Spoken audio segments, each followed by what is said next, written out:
It's time for Security Now. Steve Gibson is here coming up.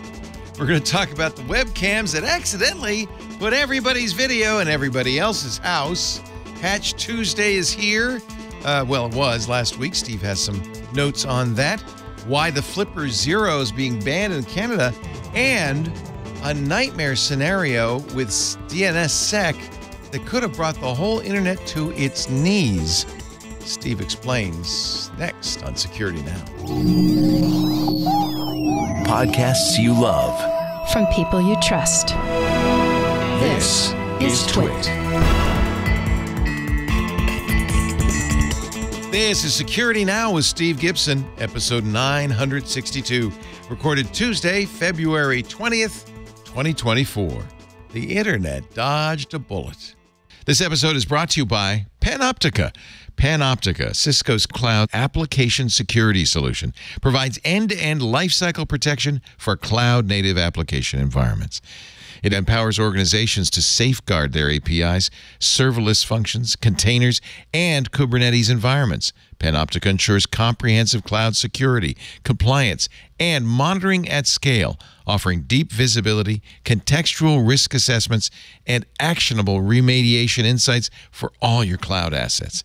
Powered by graph-based technology, Panoptica's attack path engine prioritizes and offers dynamic remediation for vulnerable attack vectors, helping security teams quickly identify and remediate potential risks across cloud infrastructures. A unified cloud-native security platform minimizes gaps from multiple solutions, providing centralized management and reducing non-critical vulnerabilities from fragmented systems.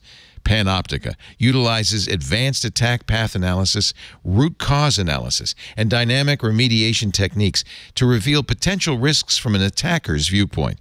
This approach identifies new and known risks, emphasizing critical attack paths and their potential impact. This insight's unique and difficult to glean from other sources of security telemetry, such as network firewalls. Get more information on Panoptica's website, panoptica.app. More details on Panoptica's website, panoptica.app. It's time for Security Now, the show you wait for all week long. I know it. One of the 9 best security shows in the world. With Steve Gibson, the man in what charge. I do now. What number are we on that list, by the way? Number 1, I hope. No. We had to. We went away. I think maybe 7, but I don't. It wasn't ranked in like order of goodness. It might have been alphabetical. I think it was alphabetical. Actually. All right. Well, then we would come in like, towards the end. Yeah. Applebee's security something show. or other. Yes. Yeah, that's right. That's right. Which is a wonderful, wonderful show, by the way. Yeah. So, oh boy, no one is going to believe this, literally, because, well, you will once I'm done, but this has got to be the most underreported event that I can remember. And this sounds like hyperbole, and you know me, so it could well be, but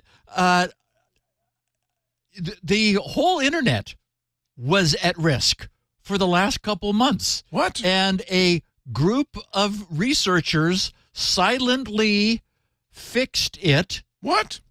Because if it had been discovered, the internet could have been shut down. Wow. It turns out there was a problem that has been in the DNS specification for 24 years. It's deliberate. And so it wasn't a bug, but it was a feature that a group of German researchers figured out how to exploit. And one receiving, I'm stepping on my whole storyline here, but because I'm so excited by this, it's like, wow. Okay, so this is episode 962 for February 20th, titled "The Internet Dodged a Bullet." Not the first bullet, though, right? Didn't Dan Kaminsky save the internet back in 2008? No. Oh. Dan is a great publicist. Oh, was a great publicist. Yeah. I mean, and yes, the issue of DNS queries not having sufficient entropy was important. I mean, I wrote what the hell's it called? I forgot now. The DNS Cache something or poison, other. cache Spoofability. The spoofability test. A lot of work in order to allow people to measure the entropy of their own of the DNS servers that are issuing queries on their behalf. This blows that away. I mean, I'm doing it again. Anyway, okay. So Wow, I we're gonna can't wait answer to some hear questions. this. It is something. And Leo, be careful not to look at the picture of the week because this is a great one. So we're going to answer some questions. What's the worst mistake that the provider of, and I've not had too much coffee, of a remotely accessible residential webcams could possibly make? Like, what in your, when Lisa said, we don't want any cameras in our house, what was she worried would happen? Yeah. What surprises did last week's Patch Tuesday bring? Why would any website put an upper limit on password length? And for that matter, what's up with the no use of special characters business? Will Canada's ban on importing the Flipper Zero hacking gadgets reduce their car theft? Yeah. Exactly why didn't the internet build in security from the start? Like, what was wrong with them? How could they miss that? Doesn't Facebook's notice of a previous password being used leak information? Why isn't TOTP just another password that's unknown to an attacker? Can exposing SNMP be dangerous? Why doesn't email's general lack of encryption and other security make email-only login quite insecure? And finally, what major cataclysm did the internet just successfully dodge? Holy cow. And is it even possible to have a minor cataclysm? All this and more from today, one of the best 17 cybersecurity podcasts in the world. No, that's a different one. Mine was 9. We were in the top 9. Well, SANS Institute says we're in the top 17, so. Well, but where? And are they alphabetical? They're in random order, but we're on there. That's love. the most important thing. That's and I mean, SANS Institute's pretty credible. Sounds good. Yeah. But I'd rather be in the top 9. So today, we'll be taking a number of deep dives after we examine a potential solution to global warming and energy production. No, this is serious, as shown in our terrific picture of the week. Oh, I can't wait. Leo, some things are just so obvious in retrospect. Oh, wow. How could we not have known? This is a podcast for the age. Thank God we got it in before 999. Oh, my goodness. Otherwise, we'd have to wait into 4 digits. Well, we will continue with what is this episode? I've taken it down. 962. 962. I'm counting them. Yes, That's right. one by one. Yeah, in just a they're moment. But first, a word from our sponsor, Collide. We love Collide. What do you call endpoint security that works perfectly? Oh, it's a great product. It works perfectly, but makes users miserable. Well, that's a guaranteed failure, right? Because the user is going to work around it. The old approach to endpoint security, lock down employee devices, roll out changes through forced restarts, but that just doesn't work. The old approach is terrible all around. IT is miserable. They've got a mountain of support tickets. Employees are miserable. They start using their own personal devices. Now you're really going to be in trouble just to get the work done. And the worst thing is the guy or gal who's writing the check, the executives, they opt out the first time they're late for a meeting. It's like, I'm not using this. Look, it's pretty clear. And if you're in the business, you know this. You can't have a successful security implementation unless you get buy-in from the end users. That's where Collide is great. They don't just buy into it. They help you. They're part of your team. Collide's user-first device trust solution notifies users as soon as it detects an issue on their device. Not, with a big klaxon or anything, but just in a nice way. And it says, here's how you could fix this without bothering IT. Here's how you can make your device more secure. And by the way, users love it. They're on the team. They're learning. They're doing the stuff that makes your company succeed. And you'll love it because untrusted devices are blocked from authenticating. The users don't have to stay blocked. They just fix it, and they're in. So you got a little carrot and a stick going on. Collide is designed for companies with Okta. It works on Mac OS, Windows, Linux, mobile devices, BYOD, doesn't require MDM. If you have Okta and you got that half of the authentication job done, but you want a device trust solution that does the other half and respects your team, Collide, that's the solution. Collide.com/security now. Go there, you get a demo, no hard sell, just it explains how it works, and I think you'll agree it's a great idea. KOLIDE.com/security now. We thank them so much for their support. Now let's see if Steve has overhyped his picture of the week. What is this going to do for us? It's going to save the world. Solution to global warming and energy production. Well, of course, you put light on the solar panels and infinite electricity. That's exactly right, Leo. So what we have, for those who are not looking at the video, is a picture of a rooftop with some solar panels mounted on it, as many are these days. What makes this one different is that it's surrounded by some high-intensity lights pointing down at the solar panels. Because, why not? This way it generates day and night. Electricity. Yeah, perfect. And my caption here, I said, when you're 9 years old, you wonder why no one ever thought of this before. Adults are so clueless. I bet you even knew better when you were 9. Well, it was interesting because this put me in mind of the quest for perpetual motion machines. Exactly. Remember those back in our youth? Yeah. I mean, and like even Da Vinci was a little bit obsessed with these things. There was one really cool design where you had a wheel with marbles riding tracks where the marbles could roll in and out, and the tracks were canted so that on one side of the wheel the marbles rolled to the outside. Therefore, their weight was further away from the center, so pulling down harder. And on the other side, the way the fixed tracks were oriented, the marbles would roll into the center, into the hub, so their weight was pulled. Well, there it is. You just found the perpetual motion machine. Exactly. And of course, never stops turning. And I mean, there were again, I was 5 and interested in physics already because I was wiring things up with batteries and light bulbs and stuff when I was 4. So I was, I spent some length of time puzzling that out. The good news is now, as an adult, I don't give it a second thought. You're saying you believe Newton's law of the conservation of energy. You just believe that's to be true.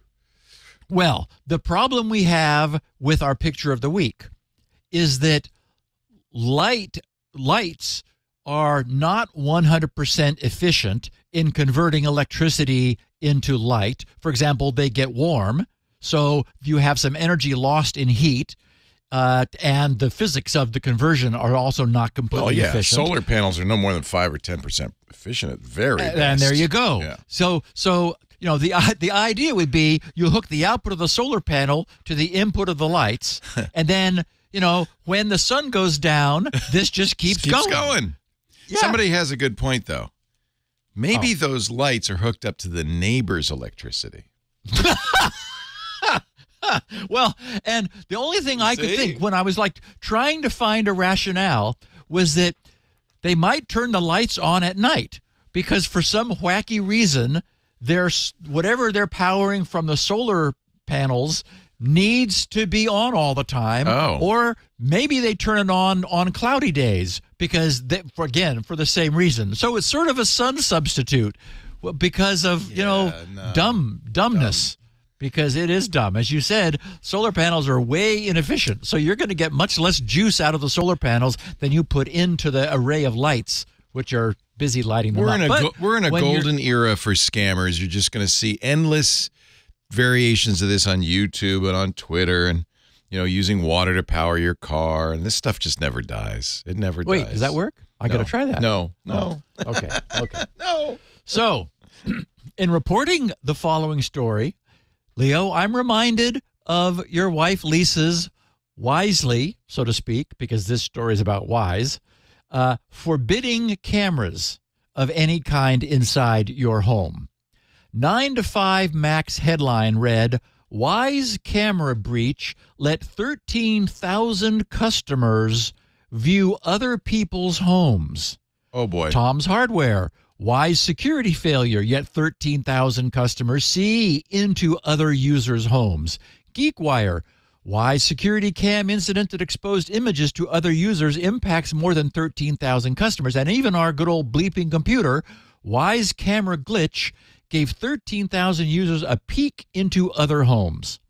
Now, one of our listeners, a user of Wyze monitoring cameras, was kind enough to share the entire email he received from Wyze. But Bleeping Computer's coverage included all of those salient details and added a bit more color, as you might expect. Here's what Bleeping just wrote yesterday. They said, Wyze shared more details on a security incident that impacted thousands of users on Friday and said that at least 13,000 customers could get a peek into other users' homes. The company blames a third-party caching client library recently added to its systems, which had problems dealing with a large number of cameras that came online all at once after a widespread Friday outage. Multiple customers have been reporting seeing other users' video feeds. Ooh. Under the Events tab, I bet there were some events, in the app since Friday, with some even advising other customers to turn off the cameras until these ongoing issues are fixed. Wyze wrote, quote, the outage originated from our partner AWS and took down Wyze devices for several hours early Friday morning. If you tried to view live cameras or events during that time, you likely weren't able to. We're very sorry for the frustration and confusion this caused. As we worked to bring cameras back online, we experienced a security issue. Some users reported seeing the wrong thumbnails and event videos. Yeah. Whose bathtub is that? That's not Mama walking around. Oh. We immediately removed access to the Events tab and started an investigation, unquote. We bravely did that. Okay. Wyze says this happened because of the sudden increased demand, and I'll get to my skepticism on that in a minute, and led to the mixing of device IDs and user ID mappings. You don't ever want that to happen with your camera system, causing the erroneous connection of certain data with incorrect user accounts. As a result, customers could see other people's video feed thumbnails and even video footage after tapping the camera thumbnails in the Wyze app's Events tab. In emails sent to affected users, Wyze confessed, quote, we can now confirm that as cameras were coming back online, about 13,000 Wyze users received thumbnails from cameras that were not their own, and 1,504 users tapped on them. We've identified your Wyze account as one that was affected. This means that thumbnails from your events were visible in another Wyze user's account, and that a thumbnail was tapped. Oh, that is a confession. Somebody was looking at your video, baby. Most taps enlarged the thumbnail, but in some cases it could have caused an event video to be viewed. Let me zoom in on that one. What is that in the corner over there? Yeah, that's right. Wyze has yet to share the exact number of users who had their video surveillance feeds exposed in the incident. The company has now added an extra layer of verification, oh, you betcha, for users who want to access video content via the Events tab to ensure that this issue will not happen in the future. Is that really your video you're about to look at? Additionally, it adjusted systems to avoid caching during user device relationship checks until it can switch to a new client library, get rid of that old cache, capable of working correctly, which would be convenient, during extreme events, they had in quotes, like the Friday outage. Okay, now, I like Wyze, and their cameras are adorable, little, beautifully designed cubes. You know, they look like something Apple would produce. But at this stage in the evolution of our understanding of how to do security on the internet, I cannot imagine streaming to the cloud any content from cameras that are looking into the interior of my home. You know, maybe the backyard, but even then, you know, who knows? You know, the cloud and real-time images of the contents of our homes do not mix. I understand that for most users, the convenience of being able to log in to a Wyze camera monitoring website to remotely view one's residential video cameras is difficult to pass up, you know, seductive if you weren't listening to this podcast. And the whole thing operates with almost no setup, you know, and Wyze's response to this incident appears to be everything one could want. I mean, they've been honest, which could not have been easy. The letter that our listener shared with me, unlike the letter that Bleeping Computer quoted, said that his account had not been affected. So, you know, Wyze was on the ball, and they clearly got logging working because they knew that 1,504 people did, you know, click on a thumbnail like, what is that? That doesn't look like my living room. Click. Oh, it's not my living room. Wow, who's that? Anyway, I should add, however, that I'm a bit skeptical about the idea that simply overloading a caching system could cause it to get its pointers scrambled and its wires crossed, you know, thus causing it to, you know, to get its users confused. You know, if it really did happen that way, it was a crappy cache. And I'm glad they're thinking about like revisiting this whole thing because there was a problem somewhere. Anyway, I do like the cameras. I'm just not going to let them be exposed to the outside world. That makes no sense. Okay. By the way, Jason on MacBreak Weekly recommended a new Logitech camera that's HomeKit enabled, which means it doesn't send video outside your house. You Nice. know, I guess it does probably to Apple encrypted iCloud, something like that. And again, done right, probably. Done right, So, of course, yeah.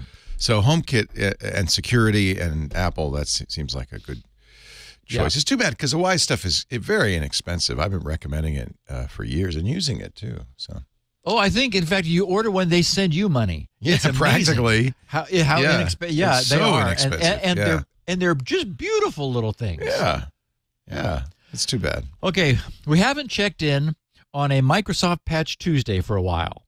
Last week's update was notable for its quiet inclusion of a mitigation for what the industry's DNS server vendors have described as, quote, the worst attack on DNS ever discovered, unquote. It seems to have slipped under much of the rest of the industry's radar, but not this podcast's, since it could have been used to bring down the entire internet. It is today's topic, which we will, of course, be getting back to later. But first, we're going to take a look at Patch Tuesday and then answer some questions and have some interesting deep dives. The DNS attack didn't happen, so the internet is still here. Thus, Microsoft doesn't get off the hook for fixing another round of problems with its products. Last week's patches included fixes for a pair of 0 days that were being actively exploited, even though they were not the worst from a CVSS rating standpoint.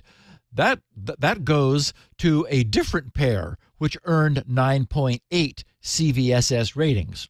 Overall, Last Tuesday, Microsoft released patches to repair a total of 73 flaws against across its product lineup. Of those 73, 5 are critical, 65 are important, and the last 3 have moderate severity. Fixed separately were 24 flaws in Edge, which had been repaired in the intervening month between now and last month's updates. The 2 days are a Windows Smart Screen security bypass carrying a CVSS of only 7.6 and an Internet Shortcut Files security feature bypass with a CVSS of 8.1. The first one of those two, the Windows Smart Screen security feature bypass, allows malicious actors to inject their own code into Smart Screen to gain code execution, which could then lead to data exposure. The lack of system availability could also happen, or both. Now, the reason it was only rated at 7.6 is that for the attack to work, the bad guys needed to send the targeted user a malicious file and convince them to open it. So it wasn't like, just receive a packet and it's the end of the world, which actually is what happened with this DNS business we'll get to. The other 0 day permitted unauthenticated attackers to bypass displayed security checks by sending a specially crafted file to a targeted user. But once again, the user would somehow need to be induced to take the action of clicking on the link that they'd received. So, not good. Was being actively exploited in the field. Both of these were 0 days being used. Still, this one rated an 8.1, and it's fixed as of last Tuesday. The 5 flaws deemed critical in order of increasing criticality were a Windows Hyper-V denial of service vulnerability that got itself a score of 6.5, so critical, but not a high CVSS. The Windows Pragmatic General Multicast, which is PGM, remote code execution vulnerability, scored a 7.5. Microsoft Dynamics Business Central /NAV information disclosure vulnerability came in with an 8.0. And finally, the 2 biggies, both getting a 9.8. To few people's surprise, we have another Microsoft Exchange Server elevation or privilege vulnerability and a Microsoft Outlook remote code execution vulnerability. Both of those 9.8s, both of those easy to do, both of those now resolved as of last week. A senior staff engineer at Tenable, the security firm, said in a statement that this was very likely to be exploited and that exploiting the vulnerability could result in the disclosure of a targeted user's NTLM, NT-LANMAN, version 2 hash, which could be relayed back to a vulnerable Exchange server in an NTLM relay or pass the hash attack to allow the attacker to authenticate as the targeted user. So it was a way of getting into Microsoft Exchange Server through this 9.8, basically a backdoor vulnerability. And believe it or not, last Tuesday's updates also fixed 15. I had to what, really? Yes, 15 remote code execution flaws in Microsoft's WDAC OLE DB provider for SQL Server that an attacker could exploit by tricking an authenticated user into attempting to connect to a malicious SQL Server via Windows OLE DB. So 15 remote code execution flaws. It must be that someone found one and said, wow, let's just keep looking. And the more they looked, the more they found. So Microsoft fixed all of those. And rounding off the patch batch, as I mentioned, is a mitigation, not a total fix, for a 24-year-old fundamental design flaw, not an implementation flaw, a design flaw, in the DNSSEC spec, which, had they known of it, bad guys could have used to exhaust the CPU resources of DNS servers to lock them up for up to 16 hours after receiving just a single DNS query packet. We'll be talking about this bullet that the internet dodged as we wrap up today's podcast. But first, Ben wrote, "Hey Steve, love the show. I hated the security courses I took in school, but you make it way more interesting. I haven't missed a podcast from you in 3 years. My question was, I was recently going through my password vault and changing duplicate passwords. I encountered a lot of sites with length and symbol restrictions on passwords. For example, no passwords longer than 20 characters or disallowing certain symbols. My understanding of passwords is that they all get hashed to a standard length regardless of the input. So it can't be for storage space reasons. Why the restrictions? Even if I input an 8-character password, the hash will end up being 128 bits or whatever. I would love some insight because it makes no sense to me. Thanks, Yuri." So that's his real name. Okay, so Yuri, you're not alone. When you look closely at it, none of this really makes any sense to anyone. I think the biggest problem we have today is that there are no standards, no oversight, and no regulation. And everything that is going on behind the scenes is opaque to the user. You know, we only know in detail, for example, what LastPass was doing and the entire architecture of it because it really mattered to us. And back then, we drilled down and got questions from the guy that wrote that stuff. And so, you know, we really understood what the algorithms were. But on any random given website, we have no idea. There's just no visibility. You can also kind of feel how antiquated that is when you say the words "the guy who wrote it." Like nothing besides your software, SpinRite and all of that. No, but nothing's written by one person. That's nuts, right? You're right. Yeah. You're right. The fact that Joe Segrist wrote LastPass 30 years ago by himself is amazing. Yeah. So everything is opaque to the user. Yeah. We hope that passwords are stored on a site's server in a hashed fashion. But we don't know that. Yeah. You know? And assuming that they are hashed, we don't know whether they're being hashed on the client side in the user's browser or on the server side after they arrive in the clear over an encrypted connection. That much we do know because we can see that the connection is encrypted. A very, very long time ago, back at the dawn of internet identity authentication, someone might have been asked by a customer support person over the phone to prove their identity by reading their password aloud. I'm sure that happened to a few of us. I'm sure I was asked to do it, like at the very beginning of all this.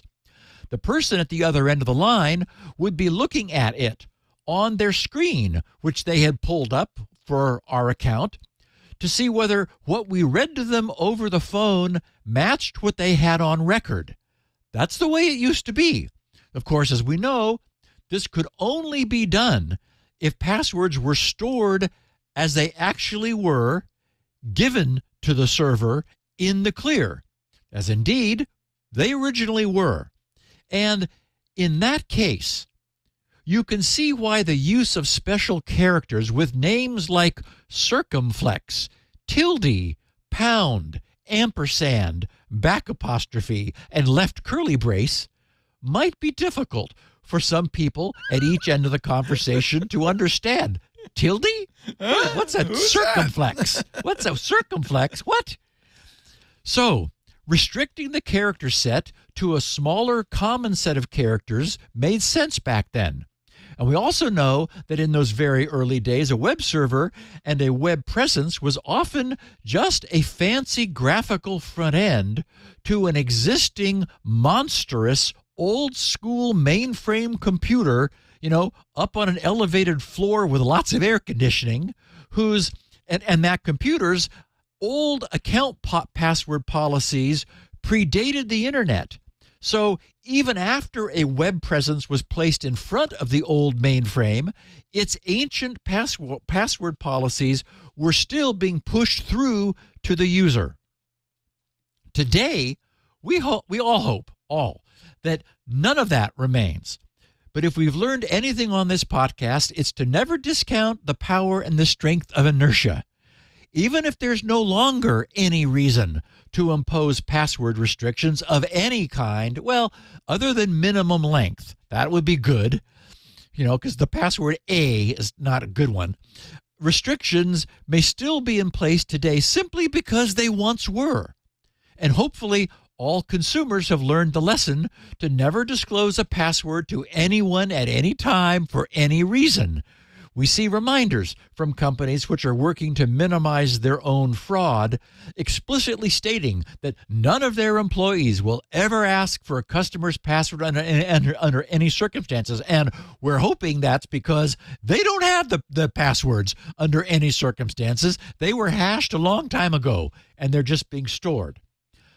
The gold standard for password processing is for JavaScript or WebAssembly running on the client, that is the user's browser, to perform the initial password qualification and then its hashing. Some minimum length should be enforced. All characters should be allowed because why not? And requirements of needing different character families, upper and lower case, numbers, and special symbols also make sense. That will protect people from using 123456 or password as their password. And those minimal standards should be clearly posted whenever a new password is being provided. It's really annoying, right? When you're asked to change or to create an account or change your password, and then after you do, it comes up and says, "Oh, we're sorry, that's too long." Or, "Oh, you didn't put a special character in." It's like, why didn't you tell me first? Anyway, ideally, there should be a list of password requirements with a checkbox appearing in front of each requirement, dynamically checked as its stated requirement is met. And the submit button should be grayed out and disabled until all requirements have checkboxes in front of them. Thus, those requirements have been met. And a password strength meter would be another nice touch. Once someone arrives at the server, once something that has been submitted from the user arrives at the server, then high-power systems on the server side can hash the living daylights out of whatever arrives before it's finally stored. But since we also now live in an era where mass data storage has become incredibly inexpensive, and where there's very good reason to believe that major world powers are already recording pretty much everything on the internet, all internet transactions, in the hope of eventually being able to decrypt today's quantum unsafe communications once the use of quantum computers becomes practical, there's a strong case to be made for having the user's client hash the qualifying password before it ever leaves their machine to traverse the internet. Once upon a time, we coined the term PIE, P-I-E, pre-internet encryption. So this is like that. This would be, I guess, pre-internet hashing. But, JavaScript or preferably WebAssembly should be used to hash the user's qualifying input. Much of that gold standard that I just described is user-facing, and its presence or absence is obvious to the user.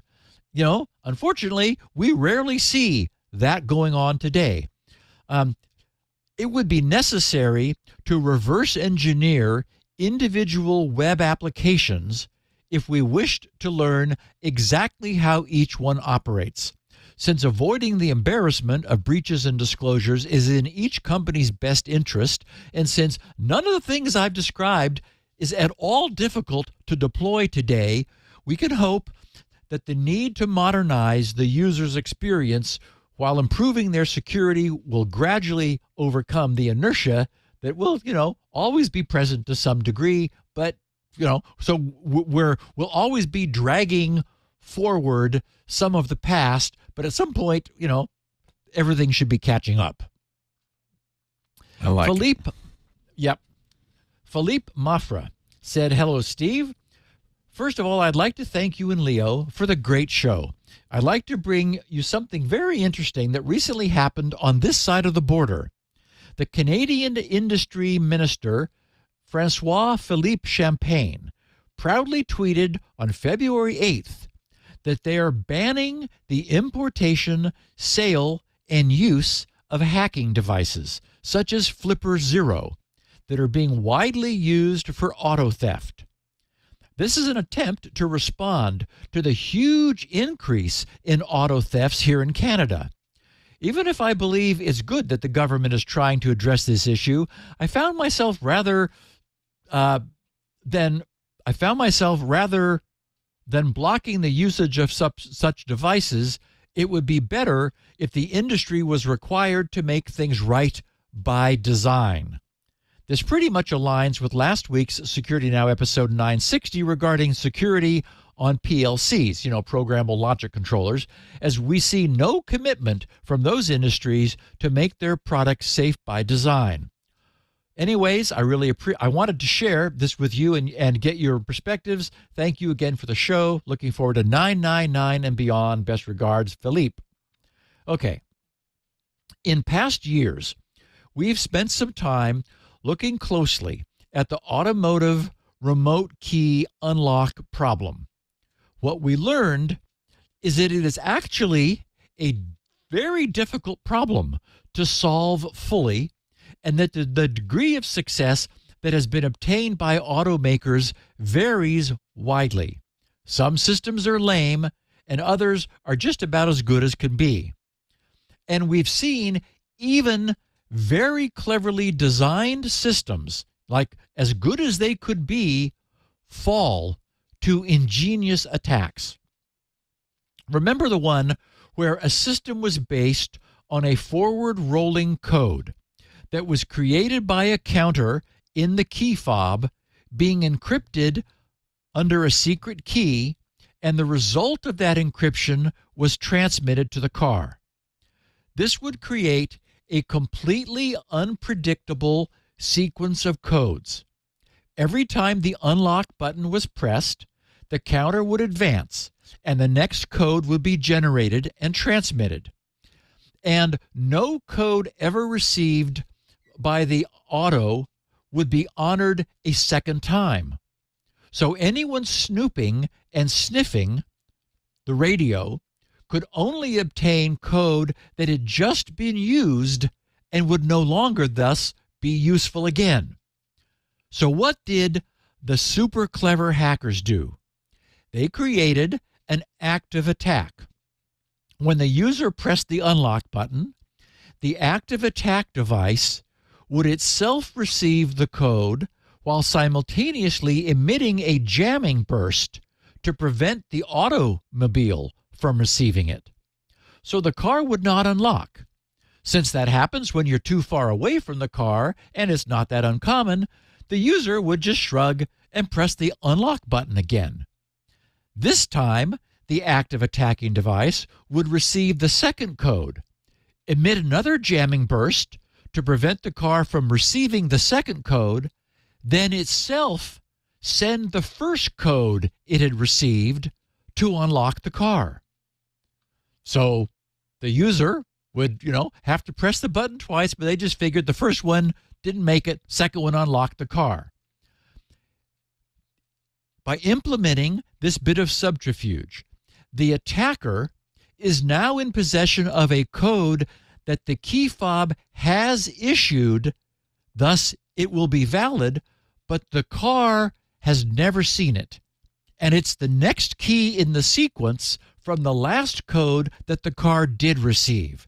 It is diabolically brilliant, and I think it provides some sense for what automakers are up against.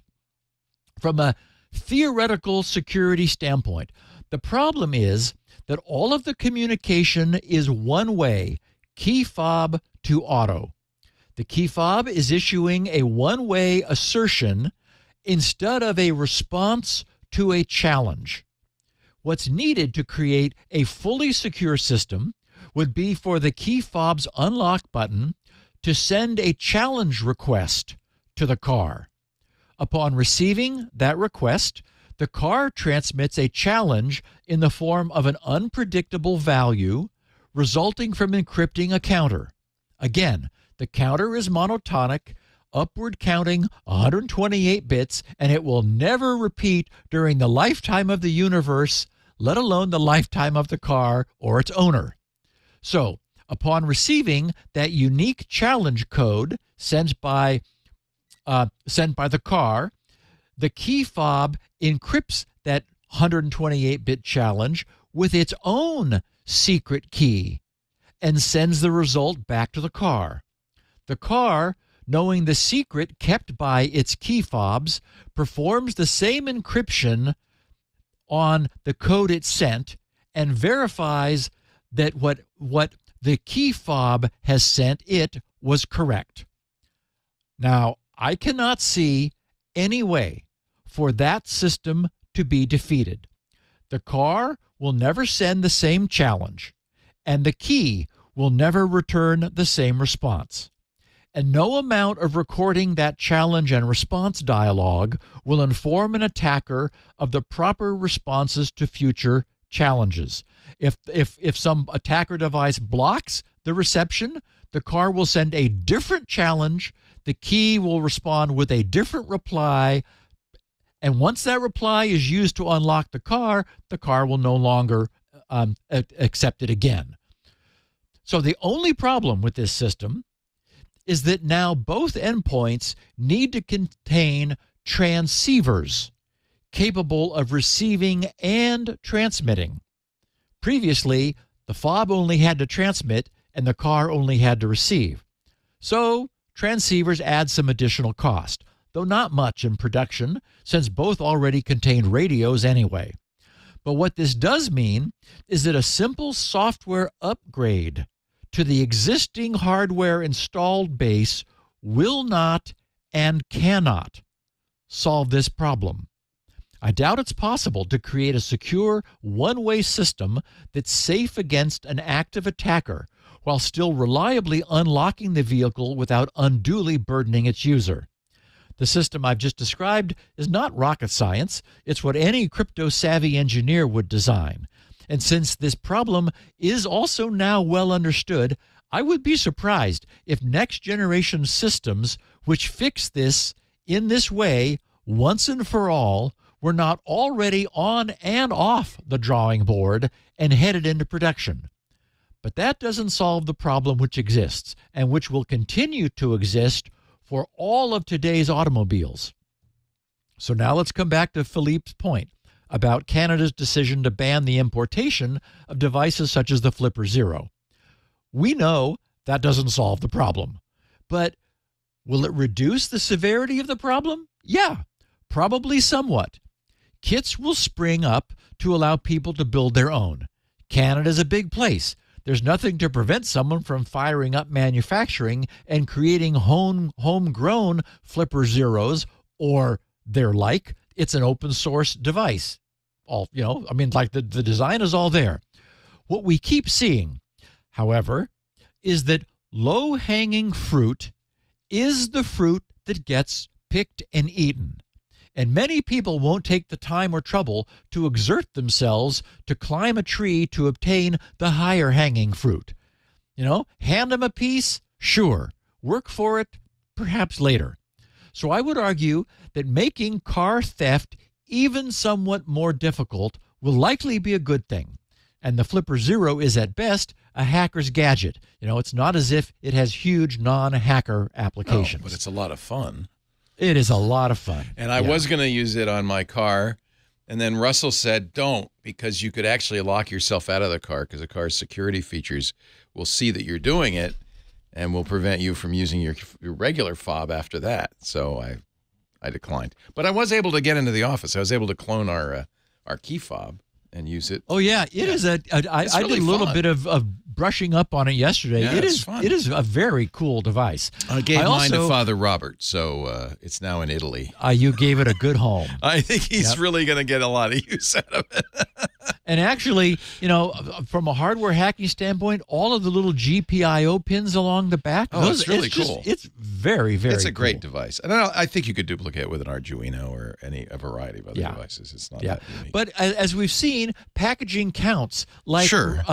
Like remember the picture of that TPM buster that we talked about last week, where it had the little row of pogo pins along one side. Right. It just looked adorable. And it's like, wow, that's very cool. That's cute. So, Leo, let's take a break. And then what are we going to talk about next? we're going to talk about why the internet didn't start off having security in the first place. Oh. I interviewed, I guess it was Vint Cerf, the father of the internet back in the day, and I asked him, why didn't you think of putting crypto in? And he said, no one knew. we just didn't.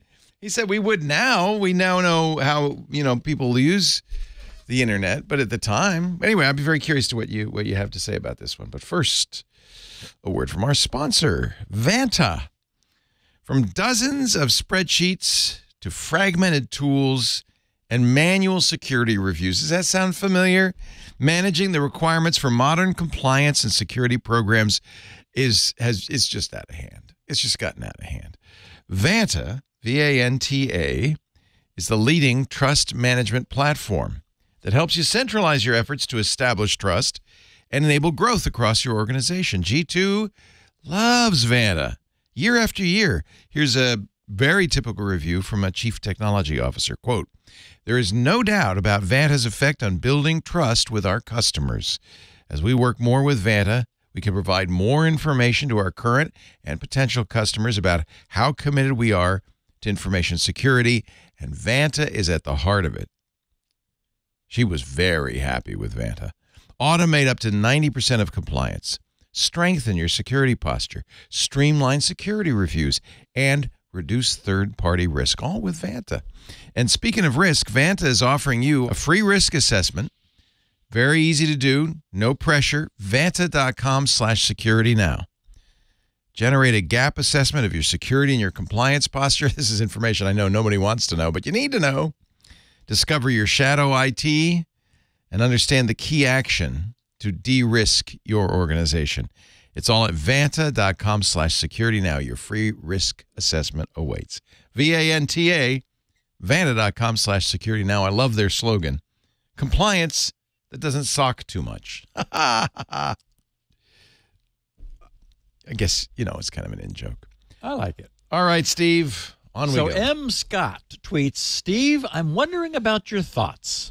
The cybersecurity community seems to bemoan the lack of security baked into the original internet design and ceaselessly encourages designers of new technology to bake in security from the get-go." Well, we certainly agree with the second half of that.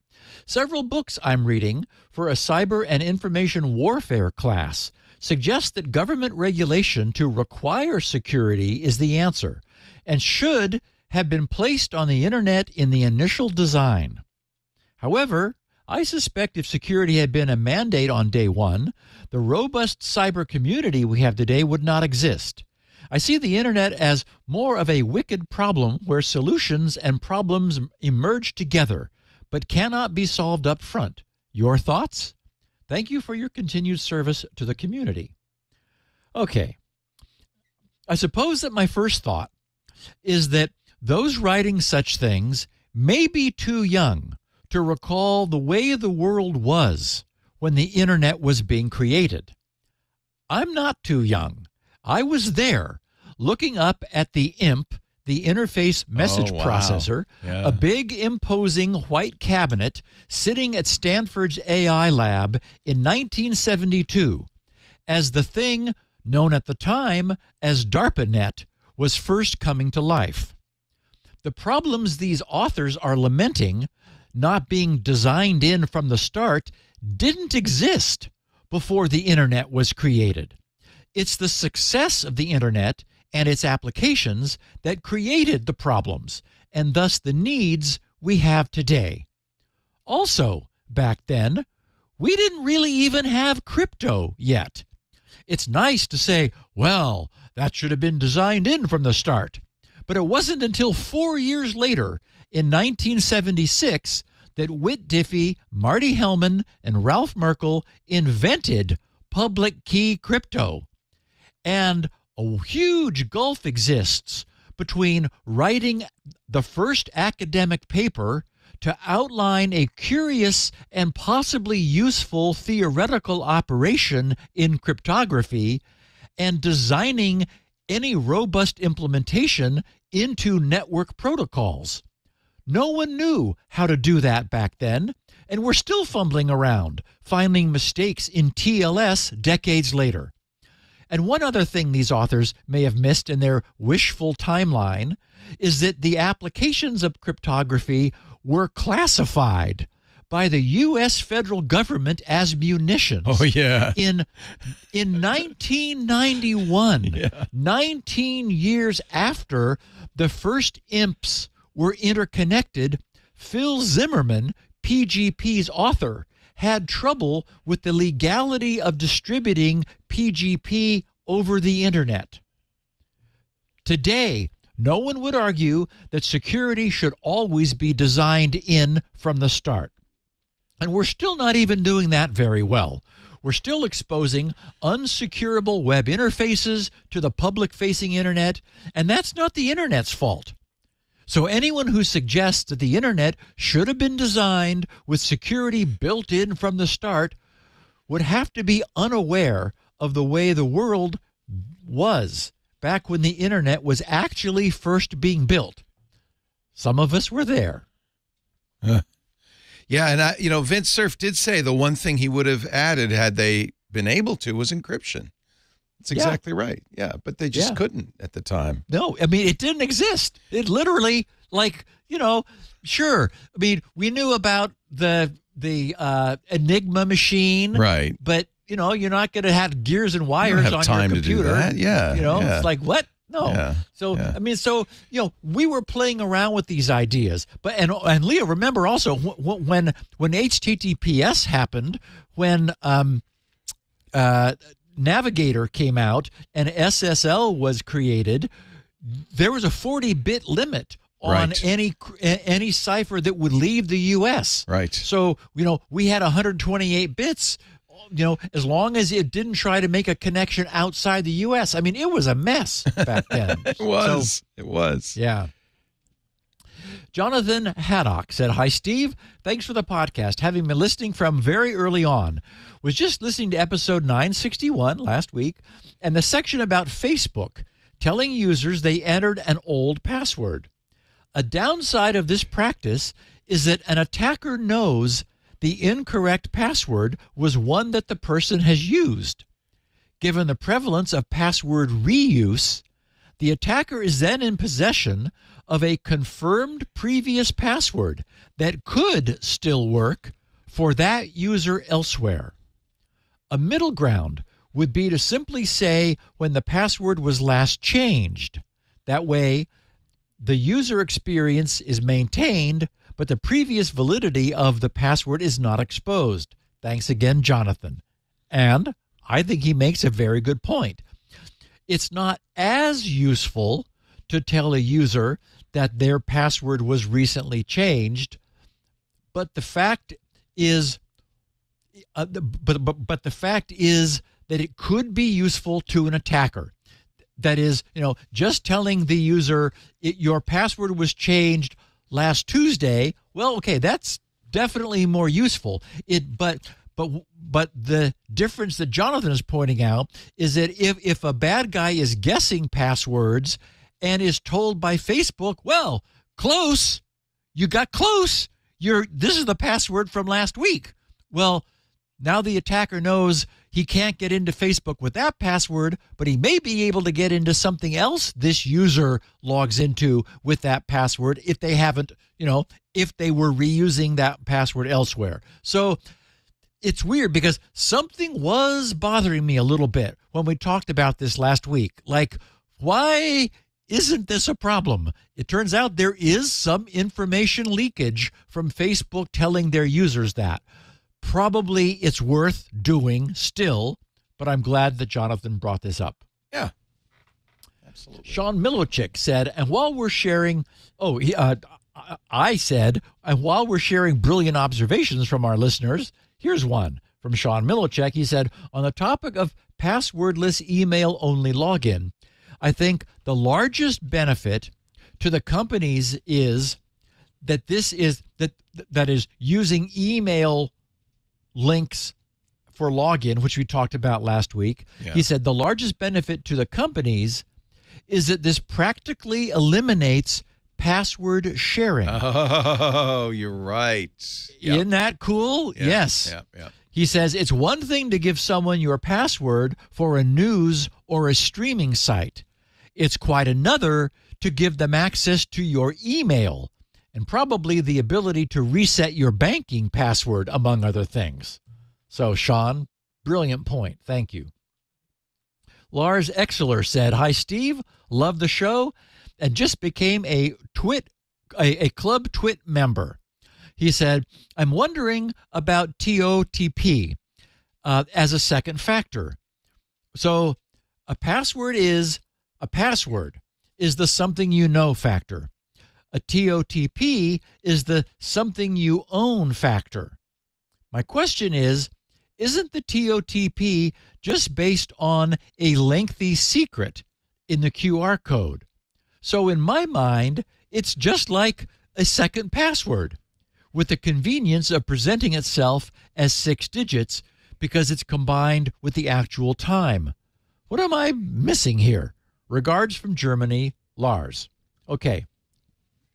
A password, right, is something you know.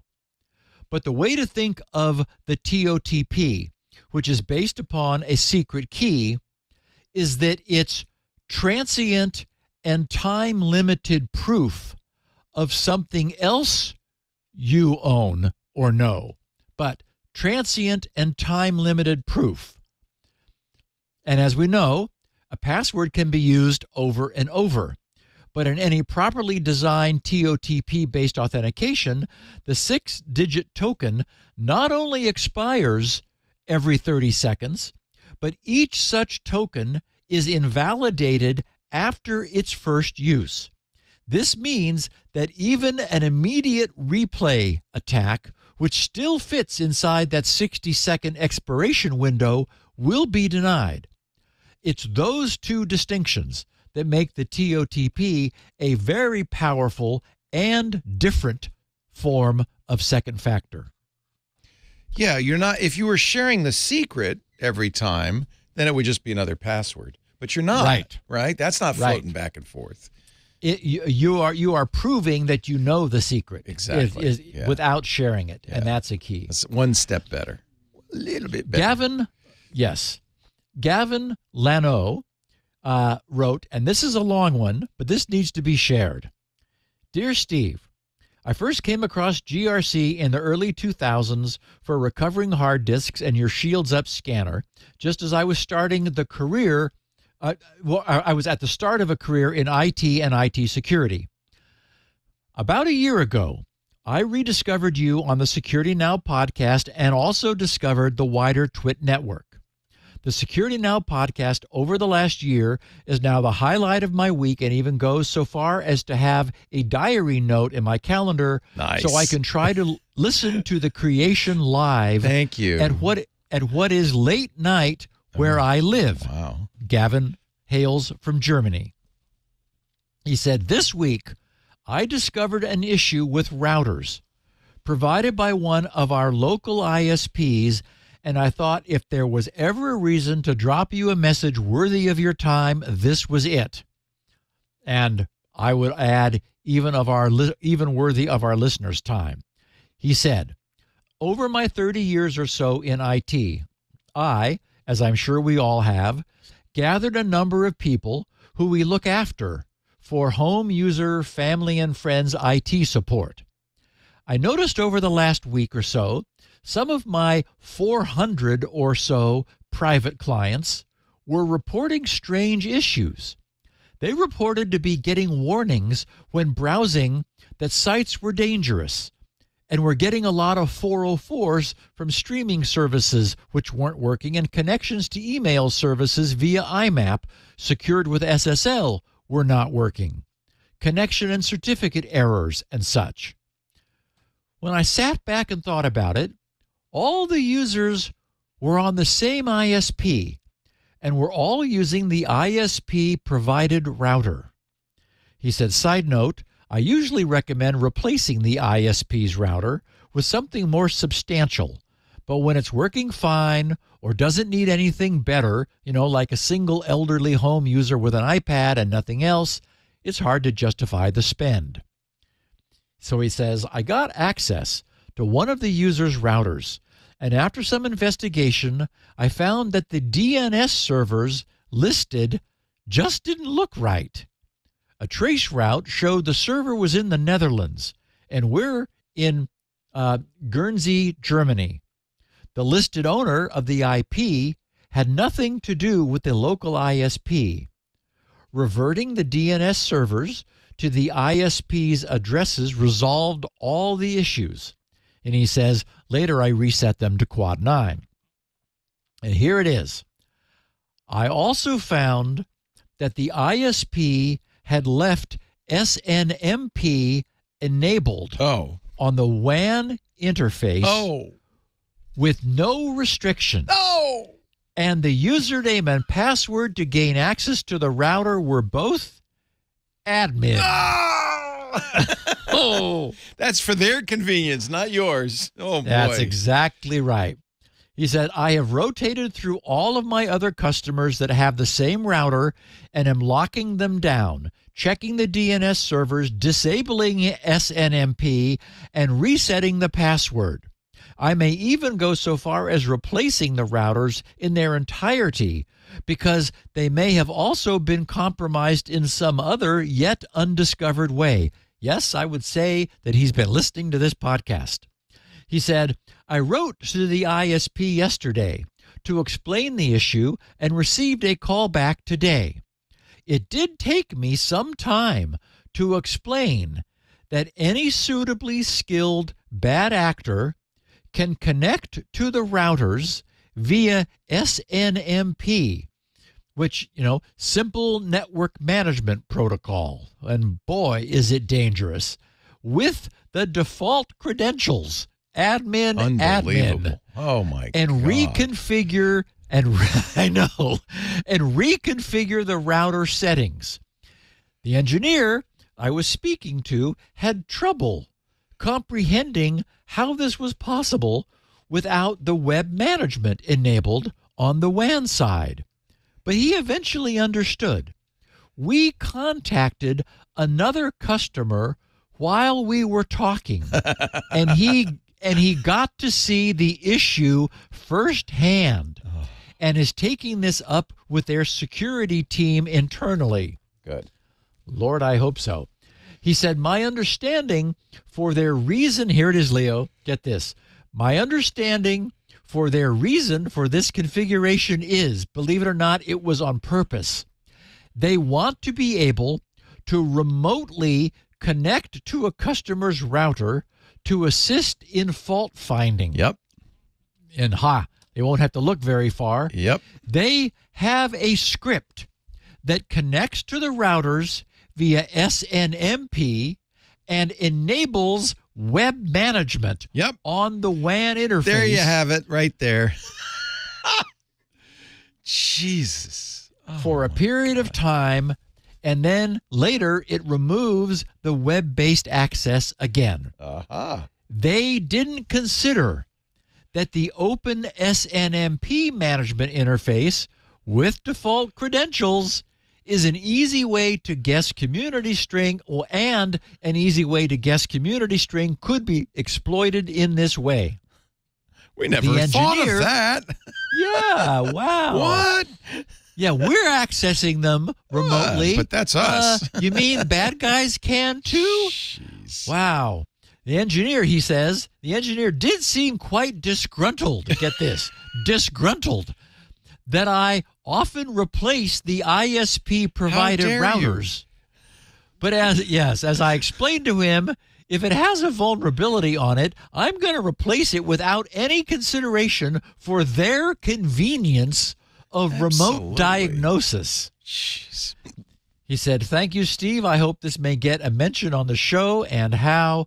But regardless, I really do look forward every week to your deep dives into detail behind the week's security-related news. Warm regards, Gavin from Guernsey." So, wow, Gavin, thank you for sharing that. Apparently, this ISP believes that SNMP stands for Simply Not My Problem. But they would be wrong. They would be wrong. And this deliberate, unprotected SNMP exposure with default credentials is breathtaking. It is a horrific breach of security. Yeah. SNMP, for those who don't know, is a funky, non-user-friendly, UDP-based protocol. It was originally and still present in contemporary devices, but like very old original networking gear, which allows for both the remote over-the-wire monitoring and control of that gear. Unfortunately, it also comes from an era before security was being given the due that it deserves. On the one hand, it's a good thing that this ISP has the wisdom to keep their customers' web management interfaces disabled by default, but that good intention is completely undone by their persistent exposure of the router's SNMP service, which I'm still shaking my head over. So, one remaining mystery is what was going on with the DNS rerouting. Given that most of today's DNS is still unencrypted in the clear UDP, this would be part of the requirement for site spoofing to be able to spoof DNS. But with browsers now having become insistent upon the use of HTTPS, it's no longer possible to spoof a site over HTTP. So someone would need to be able to create web server certificates for the sites they wish to spoof. The fact that it's so widespread across an ISP's many customers tells us that it's probably not a targeted attack. That means it's somehow about making money or intercepting a lot of something. Having thought about this further, though, Leo, he mentioned lots of email problems when people are using secure IMAP. Well, not all email is secure. And so you could spoof email MX records in DNS in order to route email somewhere else, in which case clients would have a problem connecting if the DNS was spoofed over a TLS connection. So basically it's really only HTTP in the form of HTTPS where we've really got our security buttoned down tight with web server certificates. Other things that use DNS, and there are lots of other things that use DNS, they're still not running as securely as the web is. So that could be an issue. Zeph Jellin said, Steve, listening to SN 961 and thinking about the discussion on passwordless logins and using email as a single factor, is my recollection correct that email is generally transmitted in the clear? Can't some unscrupulous actor sniff that communication? I'm especially concerned if the email contains a link to the site. This provides all the necessary info to anyone who can view the email. A 6-digit code without any reference to the site where it should be used would be more secure, as it is both out of band but also obfuscated from the site. Of course, this is all based on my possibly antiquated recollection of the lack of privacy in email. Okay, now, the email transit encryption numbers vary. I saw one recent statistic that said that only about half of email is encrypted in transit using TLS. But Google's most recent stats for Gmail state that 98 to 99% of their email transit, both incoming and outgoing, is encrypted. And it's a good feeling to have that. GRC's server fully supports all of the transit encryption standards, so it will transact using TLS with the remote end whenever it's available. And it's a good feeling knowing that when Sue and Greg and I exchange anything through email, since our email clients are all connecting directly to GRC's email server, everything is always encrypted end to end. But it's not encrypted at rest. Jeff's point about the possible lack of email encryption in transit is still a good one, since email security is definitely lagging behind web security now that virtually everything has switched over to HTTPS. On the web, we would never even consider logging into a site that was not encrypted and authenticated using HTTPS. For one thing, we would wonder why the site was doing that, and like alarm bells would be going off. And even back when almost everything was still using HTTP, websites would switch their connections over to HTTPS just long enough to send the login page and receive the user's credentials in an encrypted channel, and then drop the user back to HTTP. So by comparison to the standard set by today's web login with HTTPS, email security is sorely lacking. If we revisit the question then of using email only to log into a site, where that email carries what is effectively a login link or even a 6-digit authentication token, what we've done is reduce the login security of the site to that of email, which today we would have to consider to be good but not great, and certainly far from perfect.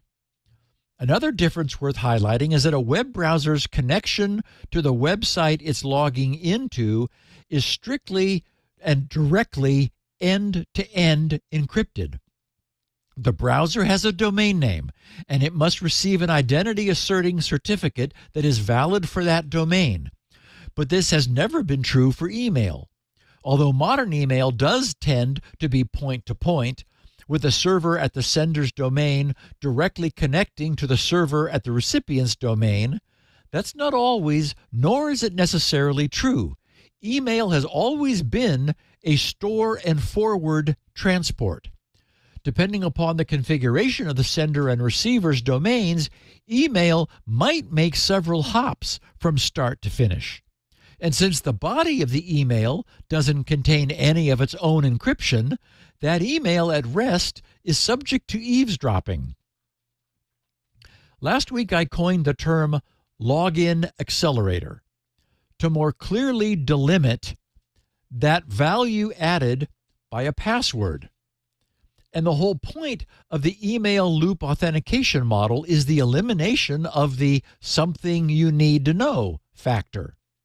Yet without the something you need to know factor, the security of email loop authentication can be no better than the security of email, which we've agreed falls short of the standards set by the web's direct end-to-end certificate identity verification with encryption.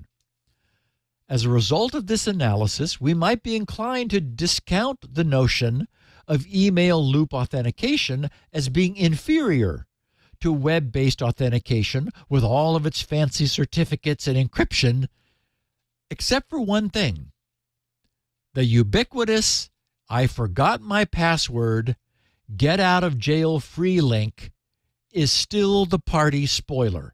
It is everywhere, and its presence immediately reduces all of our much ballyhooed web security to the security of email, imperfect as it may be. Even without email loop authentication, if a bad guy can arrange to gain access to a user's email, they can go to any site where the user maintains an account, click the I forgot my password link, receive the password recovery link by intercepting their email, and do exactly the same thing as if that site was only using email loop authentication. What this finally means is that all of our identity authentication login, either using all of the fancy web technology or just a simple email loop, is not actually any more secure than email. And that simple email loop authentication without any password is just as secure as web authentication, so long as web authentication includes an I forgot my password email loop bypass. So the notion of a password being nothing more than a login accelerator holds, and the world should be working to increase the security of email, since it winds up being the linchpin for everything. So really interesting thought experiment there. Two last quickies. Alex Niehaus, a longtime friend of the podcast and early advertiser. I think what our first advertiser. I think our first, yeah, with Astaro. Yeah. Yeah. He said regarding 961, last week's episode, and overlay networks, pfSense has a killer Tailscale integration. With this running, you can set up pfSense to be an exit node, combining safe local access and VPN-like move my apparent IP address. That's useful for services that are tied to your location. Second, some cable providers' apps require UPnP, which you can, at your own risk, enable in pfSense Tailscale. So, Alex, thank you for that. Given that I'm myself a pfSense shop, as Alex knows, because he and I sometimes talk about pfSense, and the Tailscale integrates well with its with pfSense's FreeBSD Unix, Tailscale will certainly be a contender for a roaming overlay network. So thank you, Alex. And finally, just a reminder from a listener. He said, "Hi, Steve. Given your discussion of throwaway email addresses during last Security Now podcast episode, I'd like to bring your attention to DuckDuckGo's email protection service. This free service is designed to safeguard users' email privacy by removing hidden trackers and enabling the creation of unlimited, unique private email addresses on the fly. This feature allows users to maintain a distinct email address for each website they interact with. What makes this even more compelling is DuckDuckGo email protection's integration with Bitwarden. Bitwarden has included DuckDuckGo among its supported services, alongside other email forwarding services. This integration allows Bitwarden users to easily generate unique email addresses for each website they interact with. Take a look at, and he provided the links, which I've got in the show notes. So I thank our listener very much for that. And Leo, let's take a rest, Yes. minute, tell our listeners about our sponsor, and then, oh boy, have I got a fun deep dive for everybody. Something just happened when nobody was looking. Wow.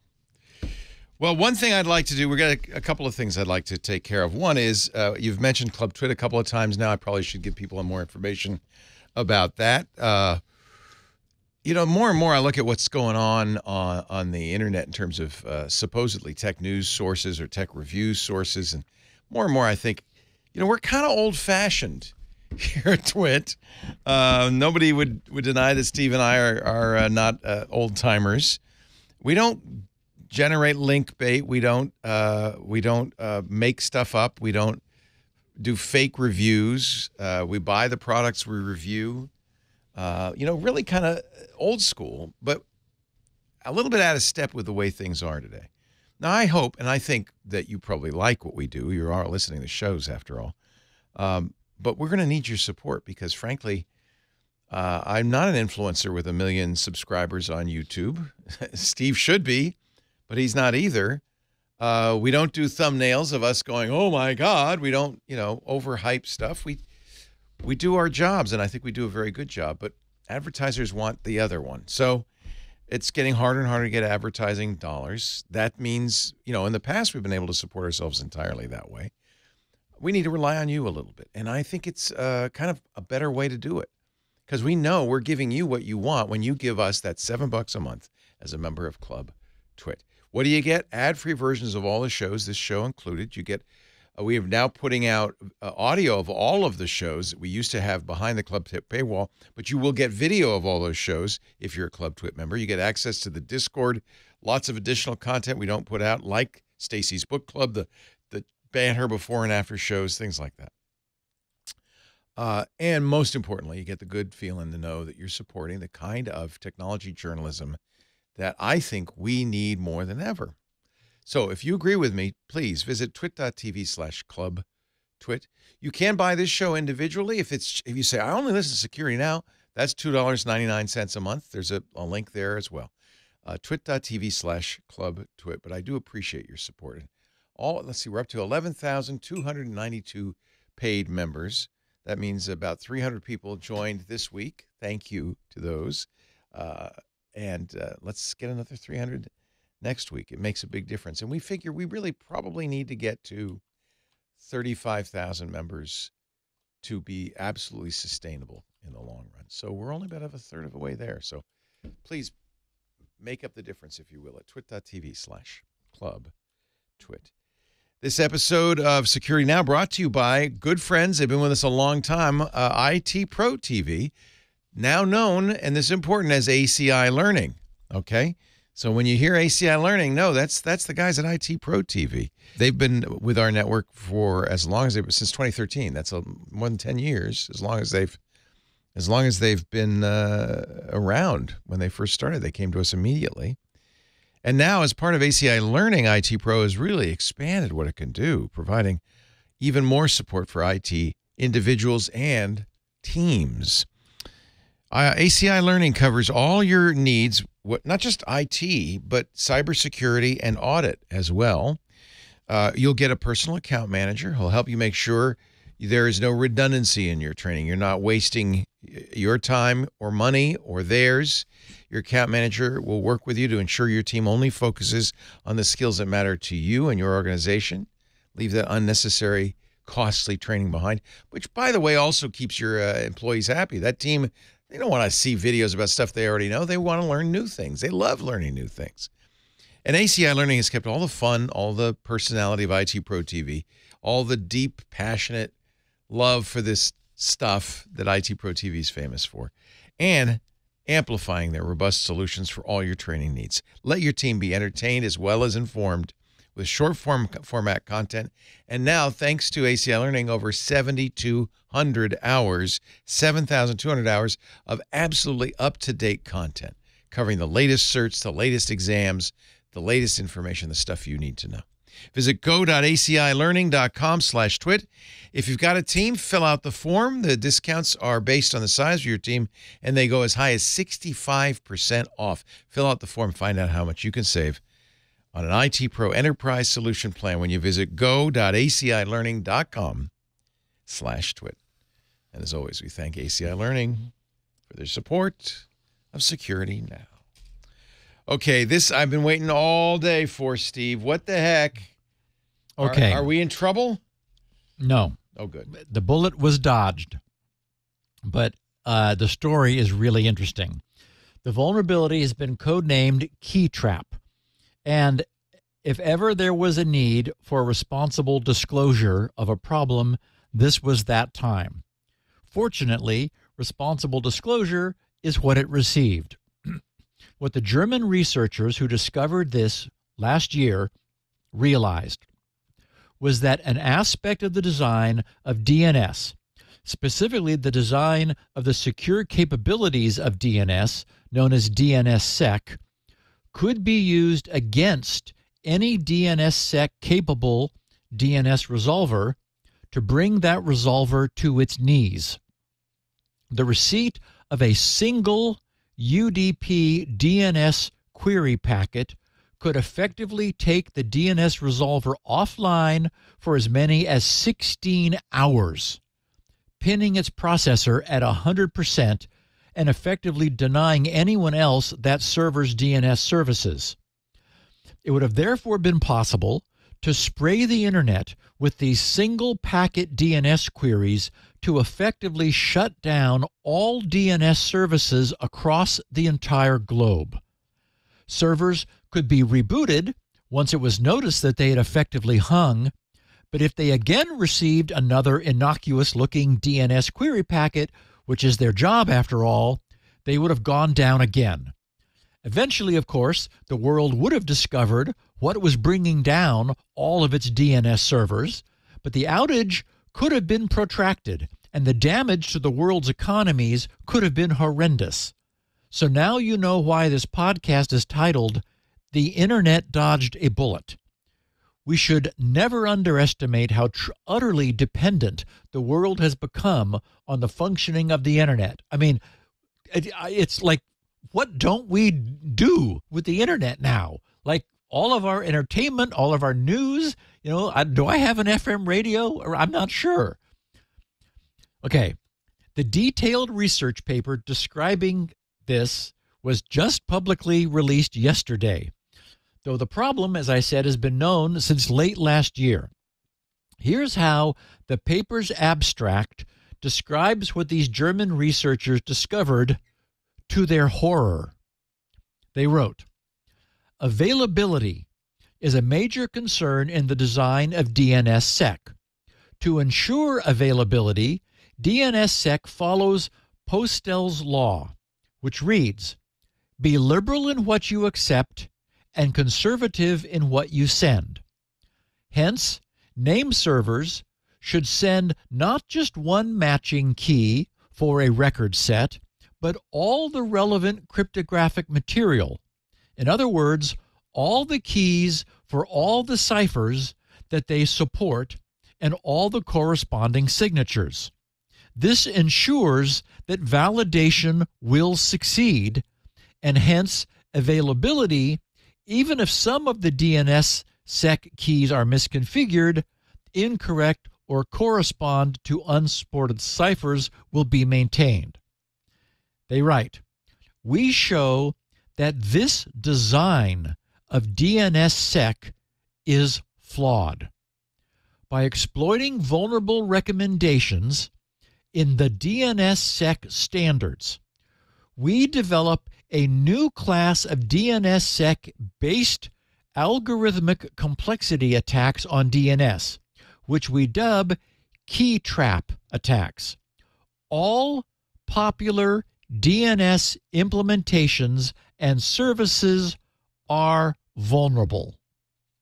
With just a this is them writing, with just a single DNS packet, the KeyTrap attacks lead to a 2 million times spike in CPU instruction count in vulnerable DNS servers. Remember, that's all DNS servers, stalling some for as long as 16 hours.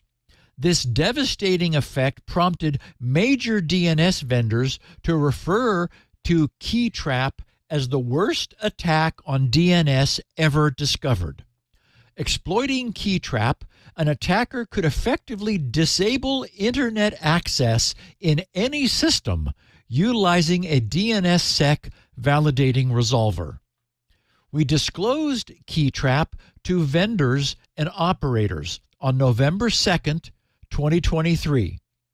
We confidentially reported the vulnerabilities to a closed group of DNS experts, operators and developers from the industry. Since then, we've been working with all major vendors to mitigate KeyTrap, repeatedly discovering and assisting in closing weaknesses in proposed patches.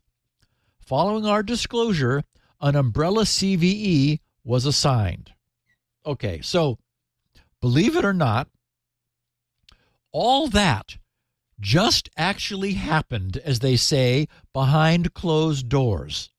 Google's public DNS, and Cloudflare were both vulnerable, as was the most popular and widely deployed Bind9 DNS implementation, and it was the one, we'll see why later, that could be stalled for as long as 16 hours after receiving one packet. So what happened? As the researchers wrote, months before all this came to light publicly, all major implementations of DNS had already been working on quietly updating, because had this gotten out, it could have been used to bring the internet down.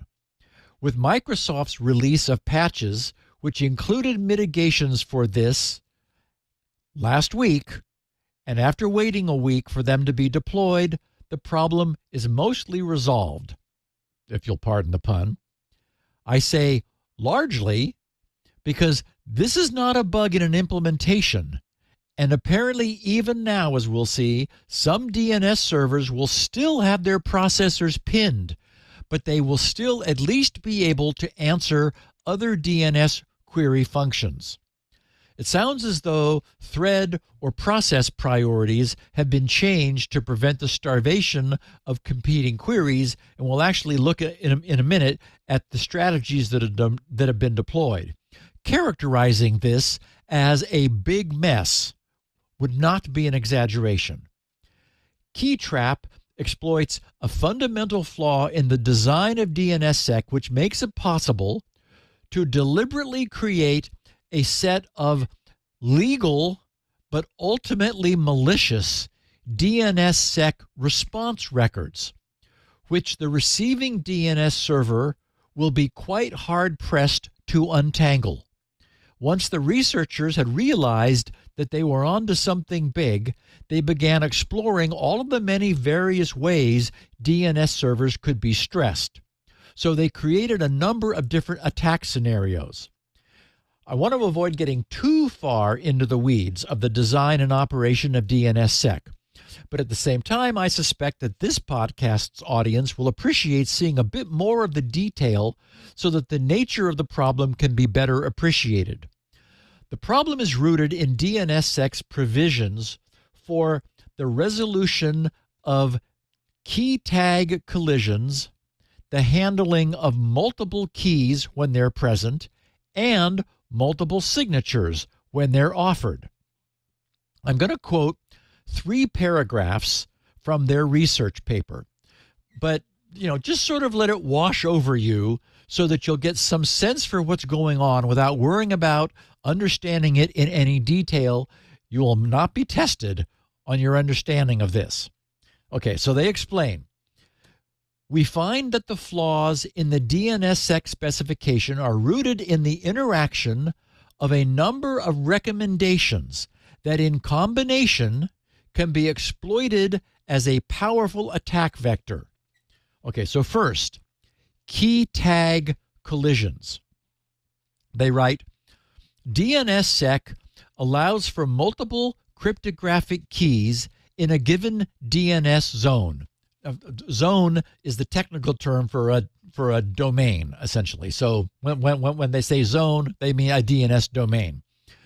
For example, they say during key rollover for a multi-algorithm or for multi-algorithm support, meaning you might need multiple cryptographic keys. If you're retiring one key, you want to bring the new key online, right, before the old key goes away. So for a while, you've got 2 or more keys. Or multi-algorithm support. Might need different keys for different algorithms if you want to be more comprehensive.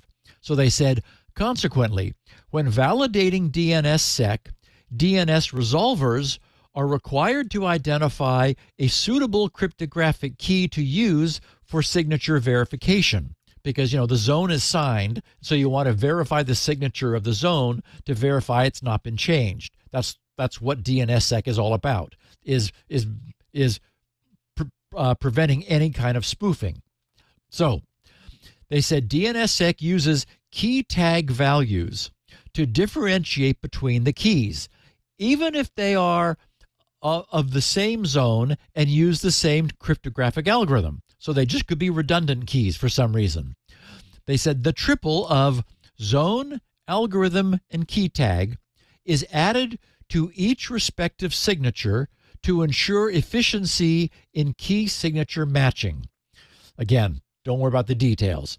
When validating a signature, resolvers check the signature header and select the key with the matching triple for validation. However, the triple is not necessarily unique, and that's the problem. Multiple different DNS keys can have an identical triple. That is to say, an identical tag. This can be explained by the calculation of the values in the triple.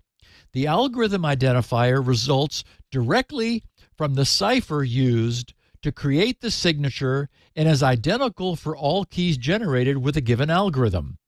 DNSSEC mandates all keys used for validating signatures in a zone to be identified by the zone name. Consequently, all DNSSEC keys that may be considered for validation trivially share the same name. Since the collisions in algorithm ID and key name pairs are common, the key tag is calculated with a pseudo-random arithmetic function over the key bits to provide a means to distinguish same algorithm, same name keys. Again, just let this glaze over. Using an arithmetic function instead of a manually chosen identifier eases distributed key management for multiple parties in the same DNS zone. Instead of coordinating key tags to ensure their uniqueness, the key tag is automatically calculated. However, here it comes. The space of potential tags is limited by the 16 bits in the key tag field. Key tag collisions, while unlikely, can thus naturally occur in DNSSEC. This is explicitly stated in RFC 4034, emphasizing that key tags are not unique identifiers.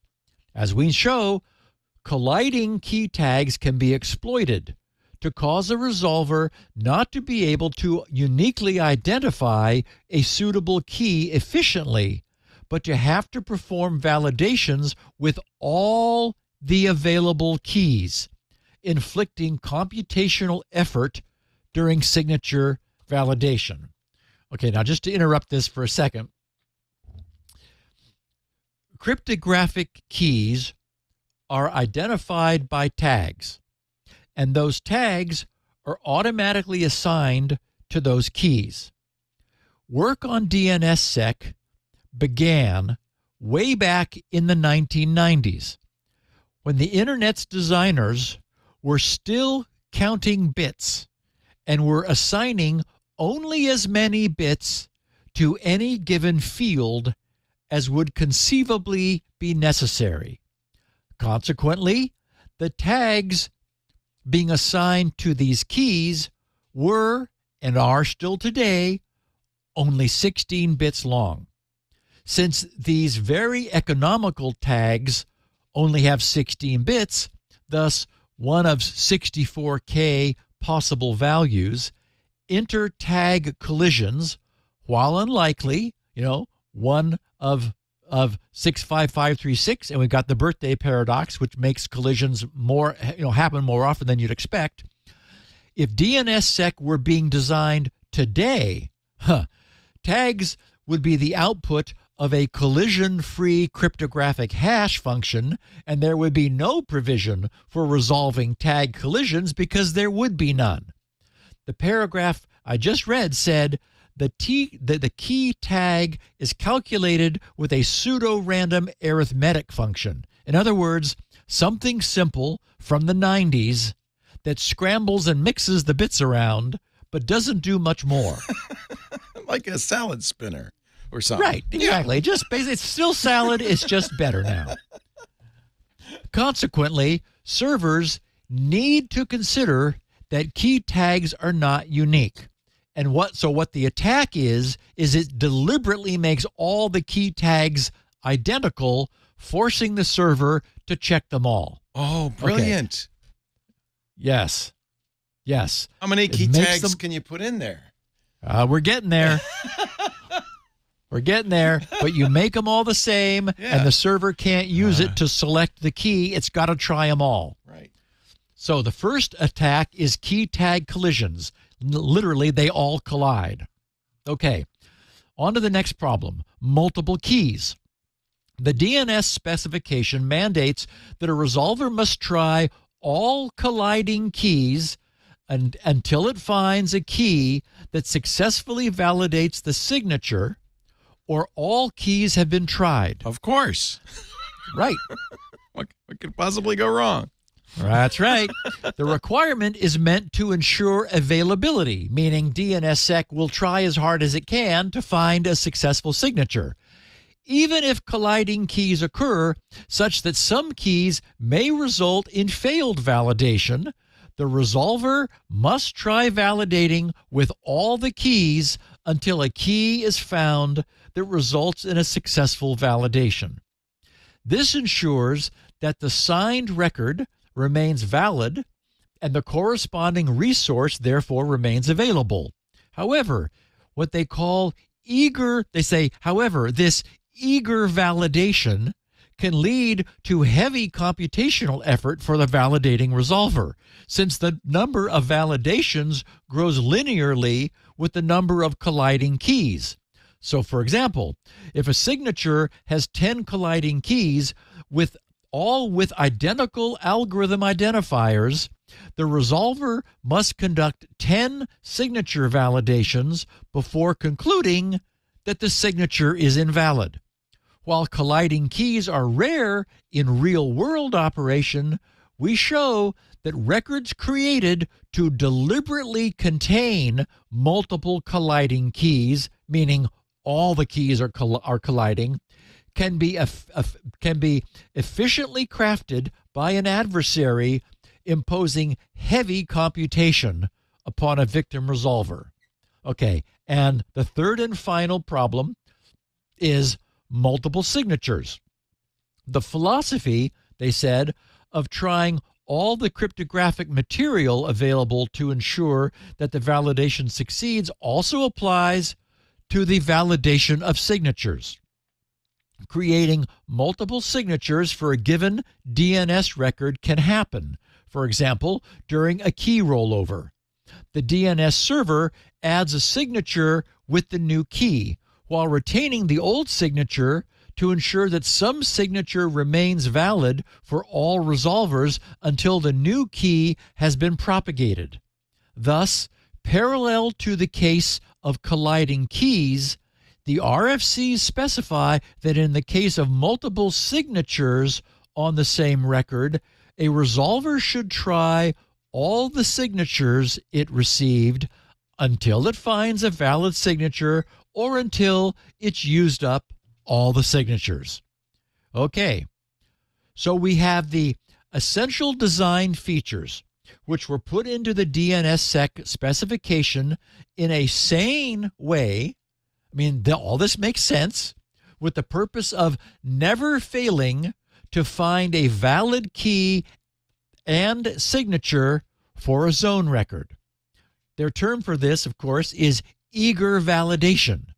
They write, we combine these requirements for the eager validation of signatures and of keys, along with the colliding key tags, to develop powerful DNSSEC-based algorithmic complexity attacks on validating DNS resolvers. Our attacks allow a low-resource adversary to fully DOS a DNS resolver for up to 16 hours with a single DNS request. Holy cow. Wow. One request and the server goes down for 16 hours. They wrote, members from the 31-participant task force of major operators, vendors, and developers of DNS and DNSSEC, to which we disclosed our research, dubbed our attack the most devastating vulnerability ever found in DNSSEC. Okay, now the researchers devised a total of 4 different server-side resource exhaustion attacks. And I have to say, Leo, I was a little bit tempted to title today's podcast after 3 of them. Had I done so, today's podcast would have been titled SigJam, Lock, Cram, and Hash Trap. I would have done that. That's good. Know. That's good. I know. SigJam, Lock, Cram, and Hash Trap. That sounds like my law firm. And while I certainly acknowledge that would have been fun, I really didn't want to pass up, I didn't want to lose sight of the fact that the entire global internet really did just dodge a bullet. Wow. And we don't know which foreign or domestic cyber intelligence services may today be silently saying, darn it, they found it. That was one we were keeping in our back pocket for a rainy day while keeping all of our foreign competitor DNS server targeting packages updated. Because this would have made one hell of a weapon.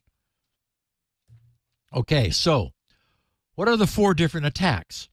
SigJam utilizes an attack with 1 key and many signatures.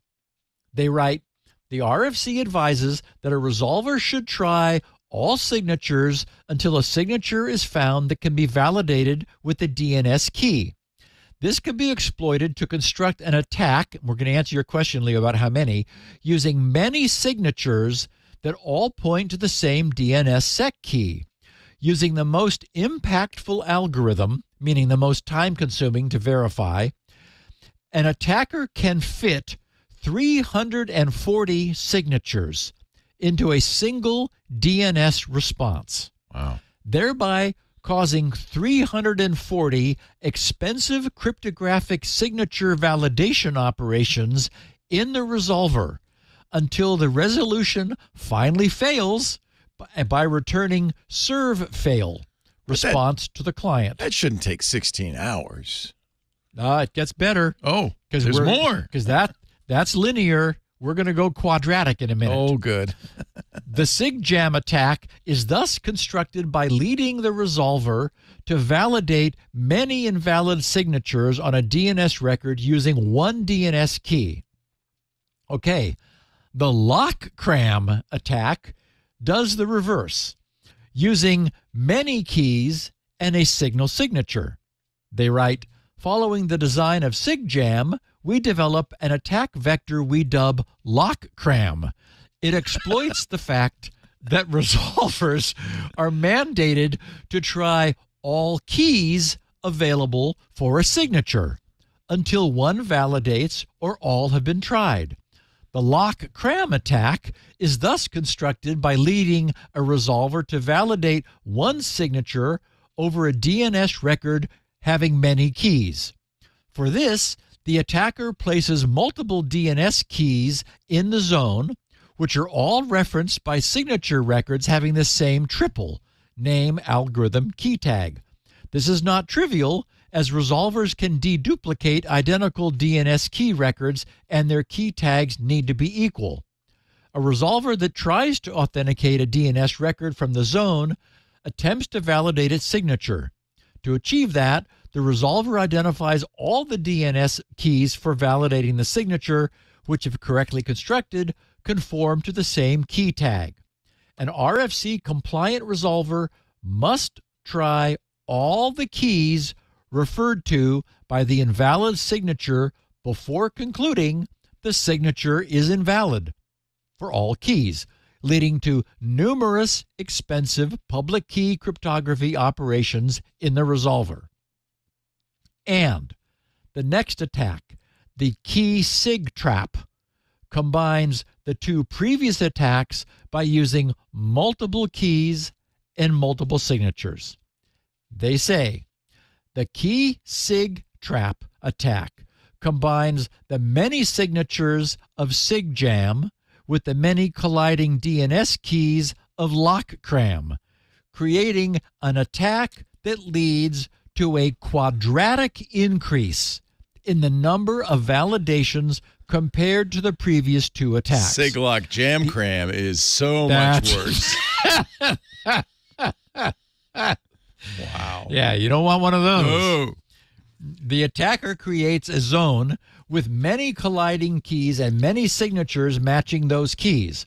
When the attacker now triggers resolution of the DNS record with the many signatures, the resolver will first try the first key to validate all the signatures. After all the signatures have been tried, the resolver will move to the next key and again attempt validation of all the signatures. Wow. This continues until all pairs of keys and signatures have been tried. Only after attempting validation on all possible combinations does the resolver conclude that the record cannot be validated and returns a serve fail to the client.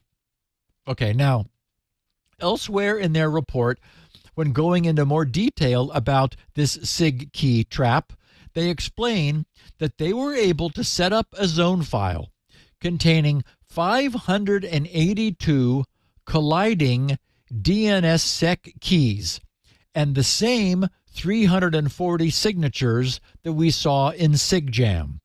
Since the poor DNS resolver that receives this response will be forced to test every key against every signature, that's 582 times 340, or 197,880 expensive and slow public key cryptographic signature tests. And that was caused by sending that DNS server a single DNS query packet for that domain. Now, interestingly, the researchers discovered that not all DNS servers were as badly affected. For some reason, several took the request much harder. Upon investigating, they discovered why. For example, the Unbound DNS server is DOSed approximately 6 times longer than some of the other resolvers. The reason is the default requery behavior of Unbound. In its default configuration, Unbound attempts to requery the name server that gave it this malicious zone 5 times after failed validation of all signatures. Therefore, Unbound validates all attacker signatures 6 times before returning a serve fail to the client. Essentially, Unbound is being penalized for being a good citizen. Disabling default requeries brings Unbound back to parity with the other servers. But Bind, the famous, it's the most used server on the internet, Bind. In fact, that's where Unbound got its name, right? It's a play on Bind. Bind was the worst. That's the one with the 16-hour DOS from a single packet, and they explained why. Investigating the cause for this observation, we identified an inefficiency in the code triggered by a large number of colliding DNSSEC keys.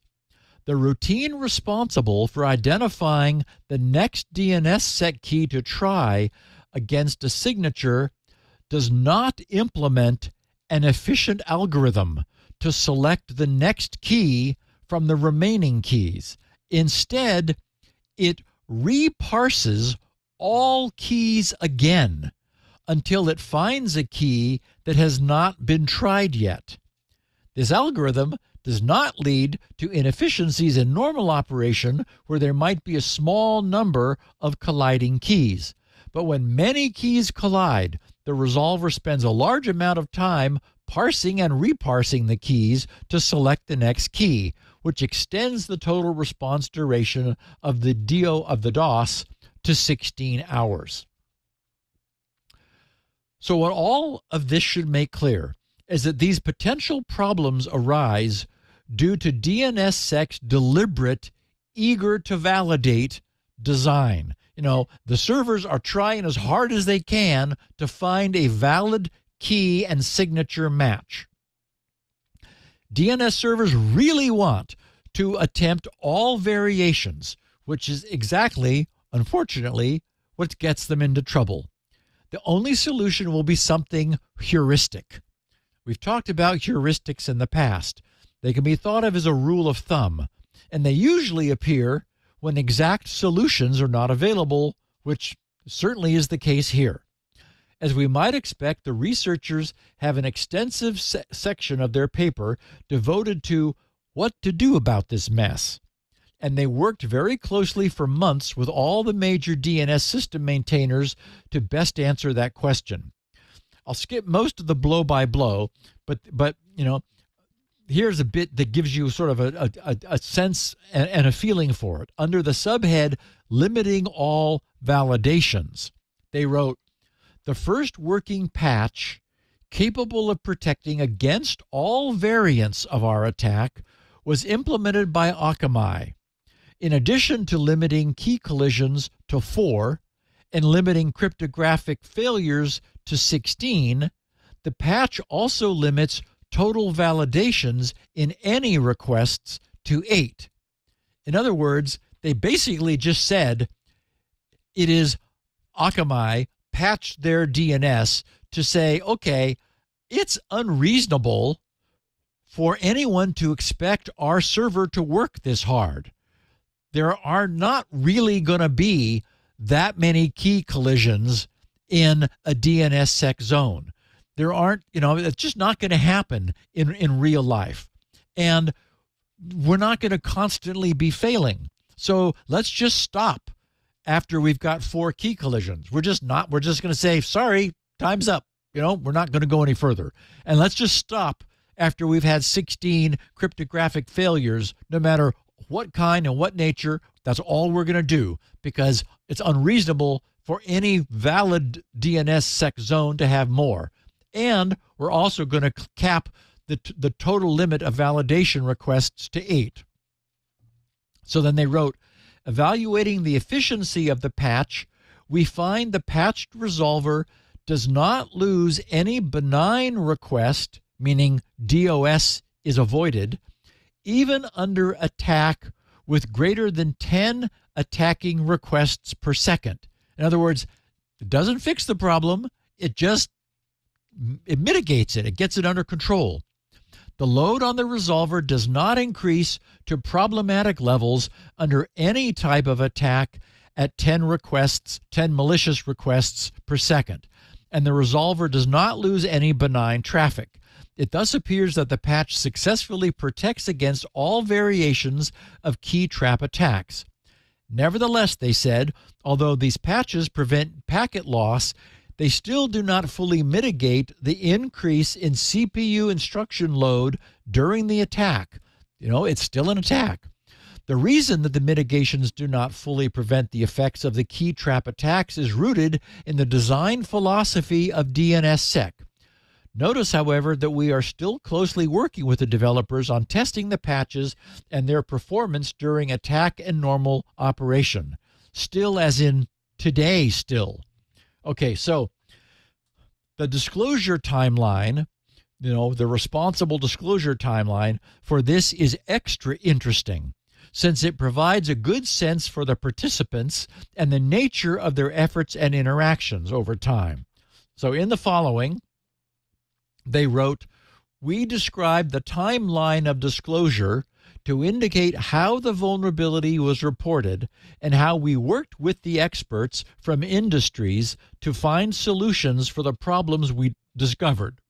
Okay, so November 2nd of 2023, November 2nd, 2023, the initial disclosure to key figures in the DNS community.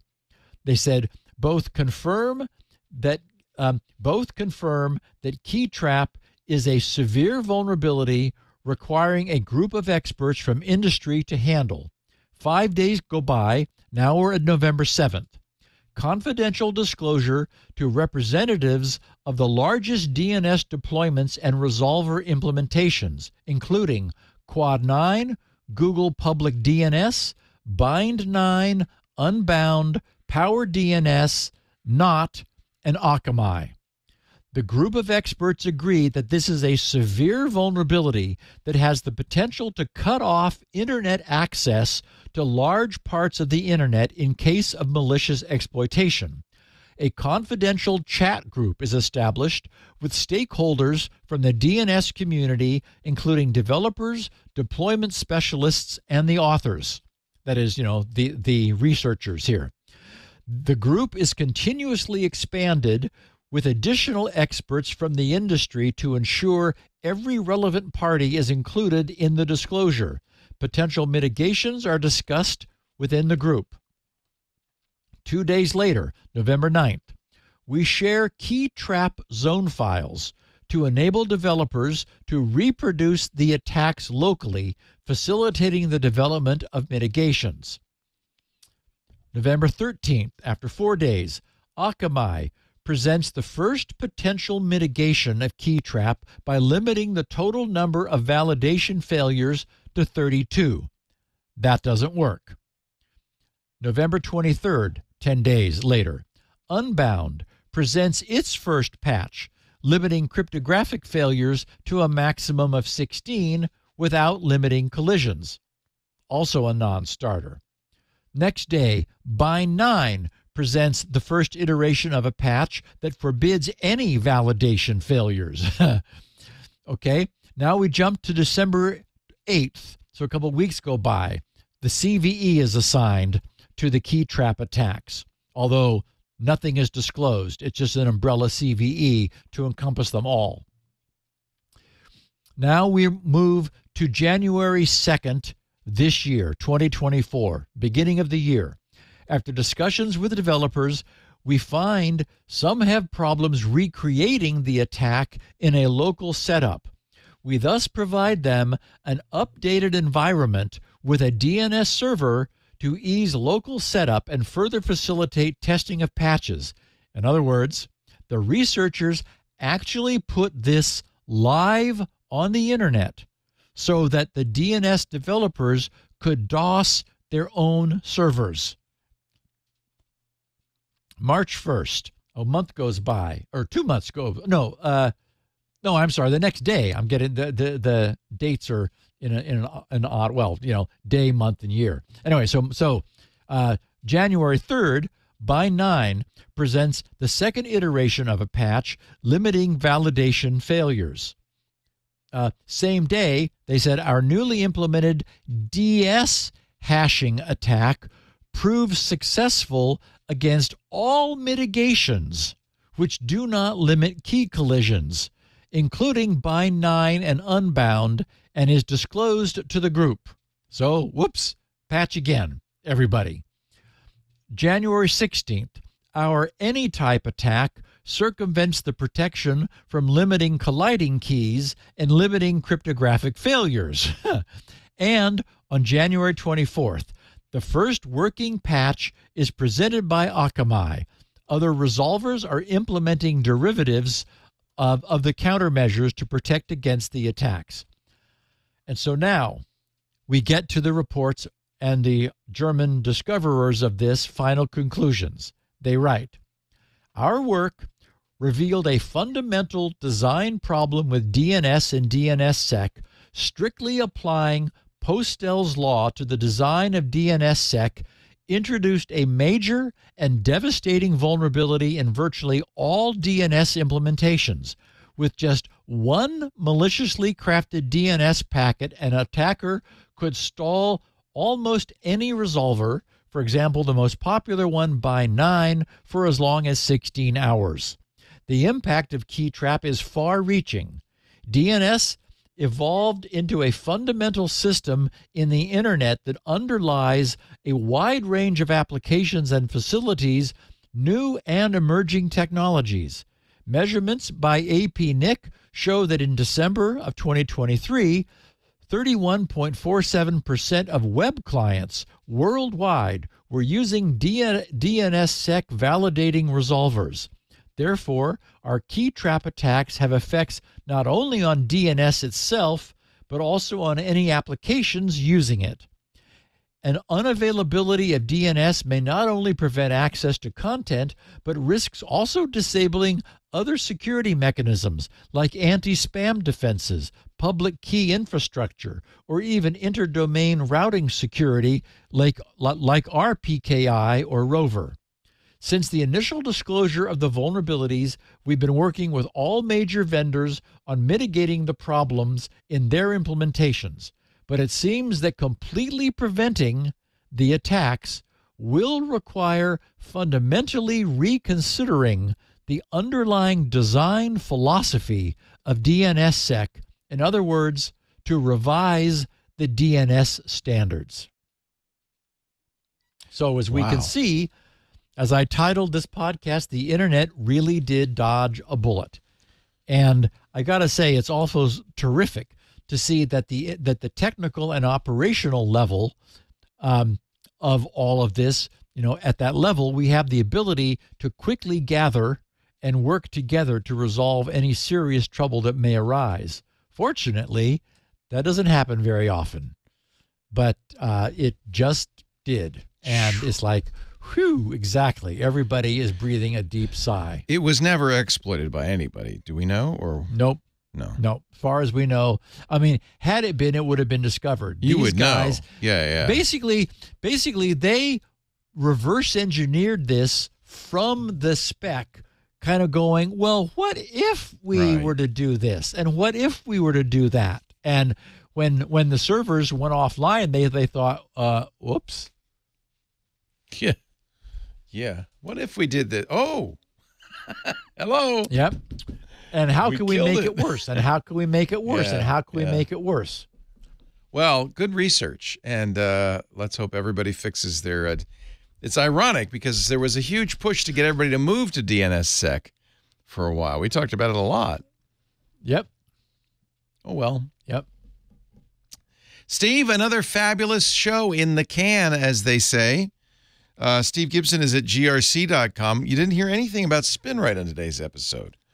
No, we actually think we found a bug in FreeDOS, a little obscure bug. I did get going on the documentation. I have the source, and I've already customized the FreeDOS kernel to run with drives of any type. Nice. So this evening, I will finally be able. This just happened on Sunday evening before I had to start working on the podcast. So I get back to it tonight. Good. But everything's going great, and I've got a good I got a good start on the documentation. Here's the chance that you have to get it. 6.1 the minute it comes out by buying 6.0 now at grc.com. SpinRite's the world's best mass storage maintenance and recovery utility. If you have mass storage, you need SpinRite.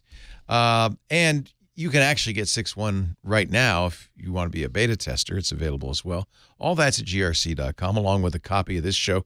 Steve has the usual 64 kilobit audio, kind of the standard version, but there is also, on his site alone, 16 kilobit audio if you don't have a lot of bandwidth, and really well done transcripts by Elaine Ferris.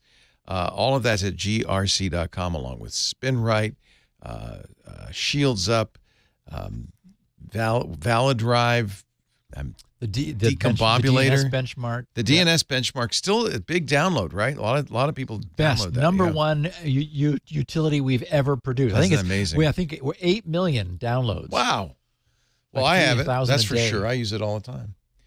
grc.com. Now, if you want a video of the show, we have that along with the 64 kilobit audio at our website, twit.tv/SN. There's also a YouTube channel devoted to security now, which makes it easy to share little clips.